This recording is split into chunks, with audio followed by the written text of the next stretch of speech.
ਜੀ, ਸਾਰੇ ਦੋਸਤਾਂ ਨੂੰ ਜੀ ਆਇਆਂ ਨੂੰ ਲੈਲਪੁਰ ਯੰਗ ਹਿਸਟੋਰੀਅਨ ਕਲੱਬ ਦੇ ਅੱਜ ਦੇ ਇਸ ਬਹੁਤ ਇੰਪੋਰਟੈਂਟ ਔਰ ਬੜੇ ਅਹਿਮ ਪ੍ਰੋਗਰਾਮ ਦੇ ਵਿੱਚ ਮੈਂ ਸਾਰੇ ਦੋਸਤਾਂ ਨੂੰ ਰਿਕੁਐਸਟ ਕਰਾਂਗਾ ਜਿਹੜੇ ਮੈਨੂੰ ਵੇਖ ਰਹੇ ਨੇ ਉਹ ਸਾਡੀ ਇਸ ਵੀਡੀਓ ਨੂੰ ਸ਼ੇਅਰ ਕਰ ਦੇਣ ਔਰ ਬਾਕੀ ਦੋਸਤਾਂ ਨੂੰ ਮੈਸੇਜ ਕਰ ਦੇਣ ਜਾਂ ਕਿਸੇ ਰਾਹੀਂ ਦੱਸਣ ਕਿ ਲੈਕਚਰ ਸ਼ੁਰੂ ਹੋ ਗਿਆ। ਥੋੜਾ ਜਿਹਾ ਲੇਟ ਹੋ ਗਏ ਆਉਣ ਦੇ ਵਿੱਚ, ਉਹਦੇ ਵਾਸਤੇ ਮਾਜ਼ਰਤ। ਅੱਜ ਦੇ ਅਸੀਂ ਜਿੰਨੀ ਦੇਰ ਤੱਕ ਸਾਰੇ ਦੋਸਤ ਆਉਂਦੇ ਨੇ ਅਸੀਂ ਗੱਲਬਾਤ ਕਰਦੇ ਜਾਈਏ ਲਾਇਲਪੁਰ ਜੰਗ ਹਿਸਟੋਰੀਅਨ ਕਲੱਬ ਦੇ ਹਵਾਲੇ ਨਾਲ ਕਿ ਅਸੀਂ ਆਉਣ ਵਾਲੇ ਦਿਨਾਂ ਦੇ ਵਿੱਚ 10 ਫਰਵਰੀ ਤੋਂ 16 ਫਰਵਰੀ ਤੱਕ ਸਾਡੇ ਲਾਇਲਪੁਰ ਦੇ ਵਿੱਚ ਇੱਕ ਅਸੀਂ ਮੇਲਾ ਕਰਨੇ ਆ, ਸੁਲੇਖ ਮੇਲਾ ਲਿਟਰੇਰੀ ਫੈਸਟੀਵਲ ਪੰਜਾਬੀ ਦਾ। ਉਹ ਇਸ ਵਾਰੀ ਵੀ ਫਰਵਰੀ ਦੇ 10 ਫਰਵਰੀ ਤੋਂ 16 ਫਰਵਰੀ ਹੋਏਗਾ ਔਰ ਇਸ ਵਾਰੀ ਉਹਦੇ ਵਿੱਚ ਇਹ ਹੈ ਕਿ ਇਹ ਉਹ ਆਨਲਾਈਨ ਹੋਏਗਾ, ਇਸ ਤੋਂ ਸਾਰੇ ਲੋਕ ਉਹਨੂੰ ਵੇਖ ਸਕਣਗੇ ਔਰ ਪੂਰੀ ਦੁਨੀਆ ਤੋਂ ਲੋਕ ਸ਼ਾਮਲ ਹੋਣਗੇ। ਸੋ ਅੱਜ ਦੇ ਇਸ ਪ੍ਰੋਗਰਾਮ ਦੀ ਅਸੀਂ ਗੱਲਬਾਤ ਚਲੀਏ ਉਹਨੂੰ ਸ਼ੁਰੂ ਕਰਦੇ ਹਾਂ। ਅੱਜ ਦਾ ਇਹ ਪ੍ਰੋਗਰਾਮ ਜਿਸ ਤਰ੍ਹਾਂ ਤੁਸੀਂ ਵੇਖਿਆ ਹੋਏਗਾ ਕਿ ਅਸੀਂ ਸ਼ੇਅਰ ਕਰ ਦਿੱਤਾ ਫਿਰ ਦਾ ਫਾਰਮ ਮੂਵਮੈਂਟ ਦੇ ਹਵਾਲੇ ਨਾਲ ਅਸੀਂ ਇਹ ਇਹਨਾਂ ਦਾ ਟੌਪਿਕ ਅਸੀਂ ਸ਼ੇਅਰ ਕਰ ਦਿੱਤਾ, ਪੋਸਟਰ ਵੀ ਦੋਸਤਾਂ ਨੇ ਵੇਖ ਲਿਆ ਹੋਏਗਾ। ਅਸੀਂ ਕਾਫੀ ਦਿਨਾਂ ਤੋਂ ਜਦੋਂ ਦਾ ਸਾਡਾ ਇਸ ਫਾਰਮਰ ਦਾ ਪ੍ਰੋਟੈਸਟ ਚੱਲ ਰਿਹਾ ਉਹਦੇ ਨਾਲ ਅਸੀਂ ਬਹੁਤ ਸਾਰੇ ਪ੍ਰੋਗਰਾਮ ਕੀਤੇ। ਮੈਂ ਸਮਝਦਾ ਕਿ ਅੱਜ ਦਾ ਪ੍ਰੋਗਰਾਮ ਉਹਨਾਂ ਸਾਰੇ ਪ੍ਰੋਗਰਾਮ ਦੇ ਨਾਲੋਂ ਵੱਧ ਇੰਪੋਰਟੈਂਟ ਹੈ ਕਿਉਂਕਿ ਅਸੀਂ ਜਿਹੜਾ ਇਹ ਪ੍ਰੋਗਰਾਮ ਹੈ ਇਸ ਦੇ ਜਿਹੜੇ ਕਰਨ ਵਾਲੇ ਸਾਡੇ ਨਾਲ ਜਿਹੜੇ ਅੱਜ ਸਾਡੇ ਸਕਾਲਰ ਨੇ ਪ੍ਰੋਫੈਸਰ ਹਰਜੇਸ਼ਵਰ ਪਾਲ ਸਿੰਘ ਜੀ। ਮੈਂ ਇਹਨਾਂ ਦੇ ਨਾਲ ਕਾਫੀ ਅਰਸੇ ਤੋਂ ਅਸੀਂ ਆਪਸ 'ਚ ਡਿਸਕਸ ਕਰਦੇ ਰਹੇ ਸਿਚੁਏਸ਼ਨ ਨੂੰ ਔਰ ਉਹਨਾਂ ਨੇ ਇੱਕ ਕਿਹਾ ਕਿ ਇਸ ਟਾਈਮ ਤੇ ਅਸੀਂ ਆ ਕੇ ਕਰਾਂਗੇ। ਸੋ ਉਹ ਪੂਰੀ ਜਿਹੜੀ ਤਾਰੀਖ ਉਹਦੇ ਵਿੱਚ ਦਰਾਈ ਗਈ ਜੋ ਔਰ ਉਸ ਅੰਦੋਲਨ ਦੇ ਵਿੱਚ ਉਸ ਤਾਰੀਖ ਦੇ ਹਵਾਲੇ ਨਾਲ ਜਿਹੜੀ ਪਿੱਛੇ ਸਾਡੀ ਤਾਰੀਖ ਹੈ ਕਿਸਾਨਾਂ ਦੇ ਅੰਦੋਲਨ ਦੀ ਉਹ ਜੋ ਅੱਜ ਬਣੀ ਇਹ ਵੀ ਇਸ ਤੇ ਗੱਲਬਾਤ ਕਰਨ ਵਾਸਤੇ ਸਾਡੇ ਨਾਲ ਅੱਜ ਪ੍ਰੋਫੈਸਰ ਹਰਜੇਸ਼ਵਰ ਪਾਲ ਸਿੰਘ ਜੀ ਨੇ। आप हिस्टोरियन ने और आपका तलक ਜਿਹੜਾ ਵਾ SGGS ਕਾਲਜ ਚੰਡੀਗੜ੍ਹ ਤੋਂ ਹੈ ਔਰ ਕੰਟੈਂਪਰੇਰੀ ਪੋਲਿਟਿਕਸ ਦੇ ਉੱਪਰ ਆਪਦੀ ਬੜੀ ਗਹਿਰੀ ਨਿਗਾਹ ਹੈ ਔਰ ਉਹਨੂੰ ਵੇਖਦੇ ਨੇ। ਸੋ ਮੈਂ ਉਹਨਾਂ ਨੂੰ ਰਿਕੁਐਸਟ ਕਰਾਂਗਾ ਕਿ ਉਹ ਆਉਣ ਔਰ ਅੱਜ ਦੇ ਇਸ ਮੁੱਦੇ ਉੱਤੇ ਆਪਣੀ ਗੱਲਬਾਤ ਸਾਡੇ ਨਾਲ ਸਾਂਝੀ ਕਰਨ। ਜੀ ਸਰ, ਜੀ ਆਇਆਂ ਨੂੰ ਲਾਇਲਪੁਰ ਯੰਗ ਹਿਸਟੋਰੀਅਨ ਕਲੱਬ ਦੇ ਵਿੱਚ ਸਰ। ਸ਼ੁਕਰੀਆ ਤੌਹੀਦ ਜੀ, ਬਹੁਤ ਬਹੁਤ ਸ਼ੁਕਰੀਆ। ਸਭ ਤੋਂ ਪਹਿਲਾਂ ਤਾਂ ਮੈਂ ਤੁਹਾਡਾ ਧੰਨਵਾਦ ਕਰਨਾ ਚਾਹਾਂਗਾ ਕਿ ਤੁਸੀਂ ਆਪਣੇ ਪਲੇਟਫਾਰਮ 'ਤੇ ਮੈਨੂੰ ਆਪਣੀ ਗੱਲ ਰੱਖਣ ਦੀ ਟਾਈਮ ਦਿੱਤਾ। ਤੁਸੀਂ ਪਿਛਲੇ 8-10 ਮਹੀਨੇ ਤੋਂ ਜਿਹੜਾ ਇਹ ਜਿਹੜਾ ਬਹੁਤ ਵਧੀਆ ਪ੍ਰੋਗਰਾਮ ਜਿਹੜਾ ਹੈਗਾ ਚਲਾ ਰਹੇ ਹੈਗੇ ਹੋ, ਜਿਹਦੇ ਨਾਲ ਤੁਸੀਂ ਸਾਰੇ ਪੰਜਾਬ ਜਿਹੜੇ ਇੱਧਰਲਾ ਪੂਰਬੀ ਪੰਜਾਬ, ਪੱਛਮੀ ਪੰਜਾਬ, ਇਨਫੈਕਟ ਸਾਰੇ ਪੰਜਾਬੀਆਂ ਨੂੰ ਜਿਹੜਾ ਇਕੱਠਾ ਕੀਤਾ ਹੈ, ਇਹਦੇ ਵਾਸਤੇ ਬਹੁਤ ਬਹੁਤ ਤੁਹਾਡਾ ਸ਼ੁਕਰੀਆ। ਅਤੇ ਮੈਂ ਵੀ ਇਨਫੈਕਟ ਤੁਹਾਡਾ ਬਹੁਤ ਇੱਕ ਤਰ੍ਹਾਂ ਦਾ ਜਿੰਨੇ ਵੀ ਪ੍ਰੋਗਰਾਮ ਹੈਗੇ ਤਕਰੀਬਨ ਸਾਰੇ ਮੈਂ ਦੇਖਦਾ ਹੈਗਾ ਅਤੇ ਬਹੁਤ ਹੀ ਵਧੀਆ ਸਿੱਖਣ ਨੂੰ ਮਿਲਦਾ ਹੈਗਾ ਤੁਹਾਡੀਆਂ ਡਿਸਕਸ਼ਨ ਦੇ ਵਿੱਚੋਂ। ਅਤੇ ਅੱਜ ਦਾ ਜਿਹੜਾ ਟੋਪਿਕ ਹੈਗਾ ਜਿਹੜਾ ਤੁਸੀਂ ਮੈਨੂੰ ਡਿਊਟੀ ਲਗਾਈ ਸੀਗੀ ਉਹ ਇਹ ਹੈਗਾ ਕਿ ਫਾਰਮਰਸ ਮੂਵਮੈਂਟ ਜਿਹੜੀ ਪਿਛਲੇ 8 ਮਹੀਨਿਆਂ ਤੋਂ ਚੱਲ ਰਹੀ ਹੈਗੀ ਆ ਇੰਡੀਆ ਦੇ ਵਿੱਚ, ਜਿਹਦਾ ਆਫਕੋਰਸ ਐਪੀ ਸੈਂਟਰ ਜਿਹੜਾ ਹੈਗਾ ਉਹ ਪੰਜਾਬ ਆ, ਕਿਉਂਕਿ ਪੰਜਾਬ ਤੋਂ ਇਹ ਜਿਹੜੀ ਹੈਗੀ ਆ ਇਹ ਸ਼ੁਰੂ ਹੋਈ ਅਤੇ ਸਭ ਤੋਂ ਜ਼ਿਆਦਾ ਅਜੇ ਵੀ ਜਿਹੜੀ ਸਪੋਰਟ ਆ ਉਹ ਪੰਜਾਬ ਤੋਂ ਹੈਗੀ ਆ। ਅਤੇ ਚਾਹੇ ਹੁਣ ਇਹ ਉਸ ਤੋਂ ਅੱਗੇ ਫੈਲ ਗਈ ਹੈਗੀ ਆ। ਅਤੇ ਅੱਜ ਮੈਂ ਕੋਸ਼ਿਸ਼ ਕਰੂੰਗਾ ਕਿ ਇਹਦੇ ਜਿਹੜੇ ਫੇਜ਼ਜ਼ ਹੈਗੇ ਆ ਇਸ ਮੂਵਮੈਂਟ ਦੇ ਉਹ ਤੁਹਾਡੇ ਨਾਲ ਡਿਸਕਸ ਕਰਨ ਦੇ। ਅਤੇ ਆਪਾਂ ਸਟਾਰਟ ਕਰਦੇ ਹਾਂ ਕਿ ਇਹ ਜਿਹੜੇ 3 ਕਾਨੂੰਨ ਹੈਗੇ ਆ ਜਿਨ੍ਹਾਂ ਦੇ ਖਿਲਾਫ ਇਹ ਫਾਰਮਰ ਮੂਵਮੈਂਟ ਜਿਹੜੀ ਖੜੀ ਹੋਈ ਹੈਗੀ ਆ, ਇਹ ਜੂਨ ਦੇ ਮਹੀਨੇ ਦੇ ਵਿੱਚ ਜਿਹੜੇ ਹੈਗੇ ਆ ਇਹ ਆਰਡੀਨੈਂਸ ਦੇ ਜ਼ਰੀਏ ਇਹ ਆਏ। ਔਰ ਉਸ ਸਮੇਂ ਸਰਕਾਰ ਜਿਹੜੀ ਸੀਗੀ, ਕੋਵਿਡ ਦਾ ਟਾਈਮ ਸੀਗਾ ਅਤੇ ਸਰਕਾਰ ਨੂੰ ਸ਼ਾਇਦ ਲੱਗਦਾ ਸੀਗਾ ਕਿ ਜੇ ਇਹ ਬਹੁਤ ਵਧੀਆ ਟਾਈਮ ਹੈਗਾ ਕਿ ਇਸ ਤਰ੍ਹਾਂ ਦੇ ਜਿਹੜੇ ਕਾਨੂੰਨ ਹੈਗੇ ਆ ਉਹ ਲੋਕਾਂ ਦੇ ਵਿੱਚ ਮਤਲਬ ਇਹਨਾਂ ਨੂੰ ਲਾਗੂ ਕੀਤਾ ਜਾਵੇ, ਕਿਉਂਕਿ ਇਹਦੀ ਬਹੁਤ ਵੱਡੀ ਰਜਿਸਟੈਂਸ ਹੋਣ ਦੇ ਜਿਹੜੇ ਚਾਂਸ ਹੈਗੇ ਉਹ ਸੀਗੇ, ਕਿਉਂਕਿ ਇਹ ਬਹੁਤ ਵੱਡੀ ਤਬਦੀਲੀ ਜਿਹੜੀ ਹੈਗੀ ਇਹ ਕਾਨੂੰਨ ਜਿਹੜੀ ਹੈਗੀ ਕਰਨਾ ਚਾਹੁੰਦੇ ਸੀ। ਮੰਡੀ ਸਿਸਟਮ ਨੂੰ ਜਿਹੜਾ ਹੈਗਾ ਇਹ ਖਤਮ ਕਰ ਰਹੇ ਸੀਗੇ ਅਤੇ ਜਿਸ ਤਰੀਕੇ ਦੇ ਨਾਲ ਪ੍ਰਾਈਵੇਟ ਪਲੇਅਰਸ ਨੂੰ ਬਿਲਕੁਲ ਉਹਨਾਂ ਵਾਸਤੇ ਖੁੱਲ੍ਹਾ ਮੌਕਾ ਦੇ ਰਹੇ ਸੀਗੇ। ਅਤੇ ਇਸ ਕੋਵਿਡ ਦੇ ਟਾਈਮ ਦੇ ਵਿੱਚ ਜਦੋਂ ਲੋਕ ਬਾਹਰ ਨਹੀਂ ਨਿਕਲ ਰਹੇ ਸੀਗੇ ਅਤੇ ਸਰਕਾਰ ਨੂੰ ਲੱਗ ਰਿਹਾ ਸੀਗਾ ਕਿ ਬਹੁਤ ਵਧੀਆ ਟਾਈਮ ਹੈਗਾ ਕਿ ਇਹ ਜਿਹੜਾ ਹੈਗਾ ਲਾਅ ਹੈਗੇ ਆ ਇਹ ਇੱਥੇ ਇੰਟਰੋਡਿਊਸ ਕੀਤੇ ਜਾਣ। ਅਤੇ ਉਸ ਦੇ ਨਾਲ ਹੀ ਜਿਹੜੇ ਕੁਛ ਹੋਰ ਕਾਰਨ ਵੀ ਸੀਗੇ ਕਿ ਜਿਹੜੀ ਸਰਕਾਰ ਹੈਗੀ ਉਹ ਲਗਾਤਾਰ ਪਿਛਲੇ 2 ਸਾਲ ਤੋਂ ਬੜੇ ਜਿਵੇਂ CA ਲੈ ਕੇ ਆਈ, ਉਸ ਤੋਂ ਪਹਿਲਾਂ 370 ਕਸ਼ਮੀਰ ਦੇ ਵਿੱਚ ਖਤਮ ਕੀਤਾ, ਤੇ ਉਹਨਾਂ ਨੂੰ ਲੱਗਦਾ ਸੀਗਾ ਕਿ ਅਸੀਂ ਇਹ ਲਾਅ ਵੀ ਜਿਹੜਾ ਹੈਗਾ ਇਸੇ ਤਰੀਕੇ ਦੇ ਨਾਲ ਹੀ ਲੋਕਾਂ ਦੇ ਵਿੱਚ ਜਿਹੜੇ ਹੈਗੇ ਆ ਉਹ ਲੈ ਜਾਵਾਂਗੇ। ਪੰਜਾਬ ਜਿਹੜਾ ਹੈਗਾ, ਪੰਜਾਬ ਨੇ ਇਸ ਜਿਹੜੀ ਹੈਗੀ ਆ ਮੂਵਮੈਂਟ ਆ ਉਹਦਾ ਆਗਾਜ਼ ਜਿਹੜਾ ਹੈਗਾ ਉਹ ਜਦੋਂ ਹੀ ਆਰਡੀਨੈਂਸ ਜਿਹੜੇ ਹੈਗੇ ਆ 5 ਜੂਨ ਨੂੰ ਜਦੋਂ ਇੱਕ ਵਾਰ ਪਤਾ ਲੱਗਿਆ ਕਿ ਸਰਕਾਰ ਨੇ ਇੰਟਰੋਡਿਊਸ ਕਰਦੇ ਆ, ਤੇ ਉਸੇ ਟਾਈਮ ਹੀ ਪੰਜਾਬ ਤੋਂ ਇਹ ਤਹਿਰੀਕ ਜਿਹੜੀ ਹੈਗੀ ਆ ਇਹ ਸ਼ੁਰੂ ਹੋ ਜਾਂਦੀ ਹੈਗੀ ਆ। ਇਹਦੇ ਪੰਜਾਬ 'ਚ ਹੀ ਕਿਉਂ ਹੁੰਦੀ ਹੈਗੀ ਆ, ਇਹਦੇ ਪਿੱਛੇ ਮੈਨੂੰ ਲੱਗਦਾ ਕਿ 4-5 ਕਾਰਨ ਹੈਗੇ ਆ, ਹੋ ਸਕਦਾ ਜ਼ਿਆਦਾ ਵੀ ਹੋਣ। ਜਿਹੜੀ ਮੇਰੀ ਸਮਝ ਹੈਗੀ ਉਹ ਇਹ ਹੈਗੀ ਆ ਕਿ ਇੱਕ ਤਾਂ ਪੰਜਾਬ ਦੀ ਇੱਕ ਜਿਹੜੀ ਰੈਜ਼ਿਸਟੈਂਸ ਦੀ ਜਿਹੜੀ ਇੱਕ ਬੜੀ ਪੁਰਾਣੀ ਜਿਹੜੀ ਇੱਕ ਟ੍ਰੈਡੀਸ਼ਨ ਹੈਗੀ ਆ, ਚਾਹੇ ਆਪਾਂ ਦੁੱਲਾ ਭੱਟੀ ਲੈ ਲਈਏ, ਚਾਹੇ ਆਪਾਂ ਆਪਣਾ ਸ਼ਹੀਦ ਭਗਤ ਸਿੰਘ ਲੈ ਲਈਏ, ਤੇ ਚਾਹੇ ਆਪਾਂ ਸਿੱਖ ਗੁਰੂ ਸਿੱਖ ਵਿਰਸਾ ਲੈ ਲਈਏ, ਉਹ ਸਾਰੇ ਦੇ ਵਿੱਚ ਹੀ ਜਿਹੜਾ ਹੈਗਾ ਇਸ ਤਰ੍ਹਾਂ ਦੇ ਜਿਹੜੇ ਜ਼ਬਰ ਦਾ ਜਾਂ ਜਿਹੜਾ ਇਸ ਤਰ੍ਹਾਂ ਦੇ ਜਿਹੜੇ ਕਾਨੂੰਨ ਆਉਂਦੇ ਹੈਗੇ ਜਿਹੜੇ ਲੋਕ ਵਿਰੋਧੀ ਹੈਗੇ ਆ, ਤੇ ਉਹ ਇੱਕ ਰੈਜ਼ਿਸਟੈਂਸ ਦੀ ਇੱਕ ਜਿਹੜੀ ਹਿਸਟਰੀ ਆ ਉਹ ਪੰਜਾਬ 'ਚ ਹੈਗੀ ਆ। ਤੇ ਪੰਜਾਬ ਦੇ ਵਿੱਚ ਸਮੇਂ-ਸਮੇਂ 'ਚ ਪਿਛਲੇ 100-125 ਸਾਲ 'ਚੋਂ ਲਗਾਤਾਰ ਅੰਦੋਲਨ ਜਿਹੜੇ ਹੈਗੇ ਉਹ ਕਿਸਾਨੀ ਦੇ ਮਸਲੇ ਤੇ ਜਿਹੜੇ ਹੈਗੇ ਆ ਉਹ ਹੋ ਰਹੇ ਆ। ਦੂਸਰਾ ਵੱਡਾ ਕਾਰਨ ਇਹ ਵੀ ਮੈਨੂੰ ਲੱਗਦਾ ਹੈ ਕਿ ਇਹਦੇ ਵਿੱਚ ਇਹ ਸੀਗਾ ਕਿ ਜਿਹੜੀ ਮੋਦੀ ਗਵਰਨਮੈਂਟ ਹੈਗੀ ਆ, ਜੇ ਉਹ ਸਭ ਤੋਂ ਵੱਧ ਅਨਪੋਪੂਲਰ ਹੈਗੀ ਆ ਕਿਸੇ ਸਟੇਟ ਦੇ ਵਿੱਚ, ਤੇ ਉਹ ਮੈਨੂੰ ਲੱਗਦਾ ਤਾਮਿਲਨਾਡੂ ਤੋਂ ਬਾਅਦ ਸ਼ਾਇਦ ਪੰਜਾਬ ਹੀ ਹੈਗਾ। ਲਗਾਤਾਰ ਲੋਕਾਂ ਨੇ ਇਹਨੂੰ 2014 ਤੋਂ ਲਗਾਤਾਰ ਨਕਾਰਿਆ ਹੈਗਾ, ਤੇ ਇੱਕ ਮੋਦੀ ਗਵਰਨਮੈਂਟ ਦੇ ਖਿਲਾਫ ਖਾਸ ਕਰਕੇ ਉਹਦੀ ਜਿਹੜੀ ਸੈਂਟਰਲਾਈਜੇਸ਼ਨ ਦੀ ਜਿਹੜੀ ਟੈਂਡੈਂਸੀ ਹੈਗੀ ਆ ਉਹਦੇ ਖਿਲਾਫ ਇੱਕ ਪੰਜਾਬ ਦੇ ਵਿੱਚ ਮਾਹੌਲ ਪਹਿਲਾਂ ਹੀ ਸੀਗਾ। ਸੋ ਇਸ ਤਰ੍ਹਾਂ ਜਦੋਂ ਹੀ ਗਵਰਨਮੈਂਟ ਨੇ ਇਹ ਕਾਨੂੰਨ ਲੈ ਕੇ ਆਂਦਾ, ਤੇ ਜਿਹੜੇ ਹੈਗੇ ਲੋਕ ਇਸ ਦੇ ਖਿਲਾਫ ਜਿਹੜੇ ਹੈਗੇ ਆ ਉਹ ਖਾਸ ਕਰਕੇ ਜਿਹੜਾ ਇੰਟੈਲੈਕਚੁਅਲ ਵਰਗ ਹੈਗਾ ਉਹ ਇਹਦੇ ਬਾਰੇ ਮਤਲਬ ਬਹੁਤ ਜ਼ਿਆਦਾ ਉਹਨਾਂ ਨੂੰ ਇਸ ਚੀਜ਼ ਦੀ ਸਮਝ ਜਿਹੜੀ ਹੈਗੀ ਸੀਗੀ, ਤੇ ਉਹਨਾਂ ਨੇ ਲੋਕਾਂ ਦੇ ਵਿੱਚ ਗੱਲ ਸਟਾਰਟ ਕੀਤੀ।